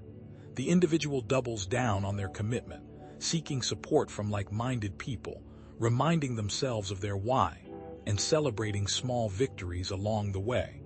How does this relate to minimizing the shadow of self-doubt? By focusing on internal validation, the intrinsic satisfaction of pursuing a meaningful path, the individual becomes less dependent on external approval and less vulnerable to self-doubt. Radical authenticity also plays a pivotal role in relationships. It means choosing to surround yourself with people who value and support your true self, even if it means ending relationships with those who are judgmental or controlling. Imagine someone who ends a long-term relationship because they realize they're not compatible with their partner's values or expectations, and then starts a new relationship with someone who appreciates them for who they are. What specific behaviors make that new relationship thrive? Open and honest communication, mutual respect, and a willingness to embrace each other's differences. Both partners feel safe expressing their true selves, sharing their vulnerabilities, and challenging each other to grow. The relationship isn't built on seeking validation, but on genuine connection and shared values. Contrast that with constantly seeking validation from others. Seeking validation creates a constant pressure to please, to conform, to hide your true self in order to gain approval. It's a recipe for resentment, burnout, and ultimately, a loss of self-worth. And what about social media? Can radical authenticity exist in that world? Yes, it does, and it means using social media to express your authentic self, rather than seeking validation through likes and followers. Envision an individual who uses social media to share their thoughts and experiences on topics they care about, even if it's not always popular, and who doesn't obsess over the number of likes or followers they have. Do those individuals feel any anxiety, and if so, what's their plan of action? Of course, they do. But instead of letting that anxiety dictate their behavior, they acknowledge it, remind themselves of their purpose, and focus on creating content that resonates with their values. They might set boundaries on their social media usage, limit their exposure to triggering content, and prioritize real-life connections over virtual ones. What happens when such an individual is targeted by trolls, haters, or naysayers? Rather than engaging in defensive arguments, they might choose to ignore the negativity, block the offenders, or use the experience as an opportunity to educate others about the importance of authenticity and respect. Radical authenticity can also manifest in personal style. It means expressing yourself through clothing, appearance, and hobbies that reflect your unique personality and interests, regardless of societal expectations. Think of someone who dresses in a way that expresses their personality, even if it's unconventional, and who doesn't care about fitting in with the latest fashion trends. What is their thought process when shopping? They prioritize comfort, self-expression, and personal meaning over external approval. They might choose clothes that reflect their values, their passions, or their cultural heritage. They might experiment with different styles, colors, and accessories, not to impress others, but to celebrate their own individuality. Contrast these mindsets and behaviors. The validation seeker is constantly chasing trends, comparing themselves to others, and seeking approval through their appearance. The radically authentic individual is simply expressing themselves, without a second thought about what others might think. Let's not only think of examples around us. What about history? Consider a scientist who challenged prevailing scientific theories, despite facing ridicule and opposition from the scientific community. What was her daily work schedule? It was likely filled with relentless experimentation, meticulous data analysis, and unwavering dedication to their vision. They might have faced funding cuts, professional isolation, and personal attacks, but they persevered because they believed in their work, not because they sought the approval of their peers. So, with all these examples, how can you live more authentically in your own life? What values are most important to you? What fears or insecurities are holding you back? What small steps can you take today to align your actions with your values? How would it change your life if you stopped seeking external approval? What would you do if you knew you couldn't fail? How would you spend your time? How would you feel? And remember, what is the difference between expressing values and preaching those values? The answer is that authenticity is living, rather than speaking those values. What actions best exemplify your values? How can you ensure that today's actions reflect those values? As we have explored, radical authenticity has a transformative power, the potential to create a more fulfilling and meaningful life. Now that we've explored the shadow of self-doubt, rewriting our inner narrative, and radical authenticity, let's recap all that we have learned and reinforce the actionable steps to implement lasting results. As we reach the end of our exploration into the dark truth behind the need for validation, consider this. What has shifted in your understanding? What new questions have arisen? And most importantly, are you ready to finally release the chains of external approval and embrace the freedom of genuine self-acceptance? Let's briefly recap what we've uncovered. We've journeyed through the landscape of Adlerian psychology, examining the roots of the inferiority complex and how it manifests as an inferiority mask, driving us to seek validation in often unhealthy ways. We've also explored the importance of social interest, our innate desire to connect with and contribute to society. But most significantly, we introduced radical authenticity as a path to break free from the validation trap. You now have actionable plans and thought processes to cultivate genuine self-worth, creating a life rooted in self-acceptance rather than external approval. What is your plan to finally be free? Remember when we first posed the question, why do you feel the need for validation? Think back to the examples we discussed: the toxic relationships built on seeking constant reassurance, the people-pleasing behaviors driven by fear of rejection, and the illusion of perfection perpetuated on social media. The actionable tasks we've covered offer immediate relief, but now we must explore the long-term and fulfilling antidote to a life seeking validation. And here is the ultimate insight. The key to unlocking a life free from the need for validation isn't about achieving some flawless ideal or isolating oneself in a bubble of self-sufficiency. It's about embracing radical authenticity in action, while balancing it with social interest. True worth comes from within, and it is expressed and reinforced through meaningful connection and contribution to others. This doesn't mean seeking applause for every good deed, but acting in alignment with your values to create a more compassionate world around you. This isn't a destination, but a lifelong journey of self-discovery, growth, and a commitment to living a life that resonates with your deepest values. Living an authentic life is finding worth in the actions themselves, and not in the result. The result is not in your control, but your actions are. But what are the broader implications of this shift? How does an individual journey towards self-acceptance ripple outward to impact the world? Envision a society composed of radically authentic individuals, each striving to live in alignment with their values while contributing to the well-being of others. Such a society would be characterized by compassion, understanding, and equity.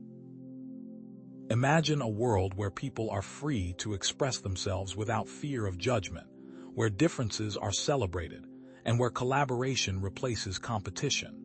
In such a society, validation seeking would become obsolete, replaced by a genuine appreciation for the inherent worth of every human being. What are the first steps to contribute to such a world? How can this begin in your own small community? What could you do to encourage authenticity and compassion in your daily interactions?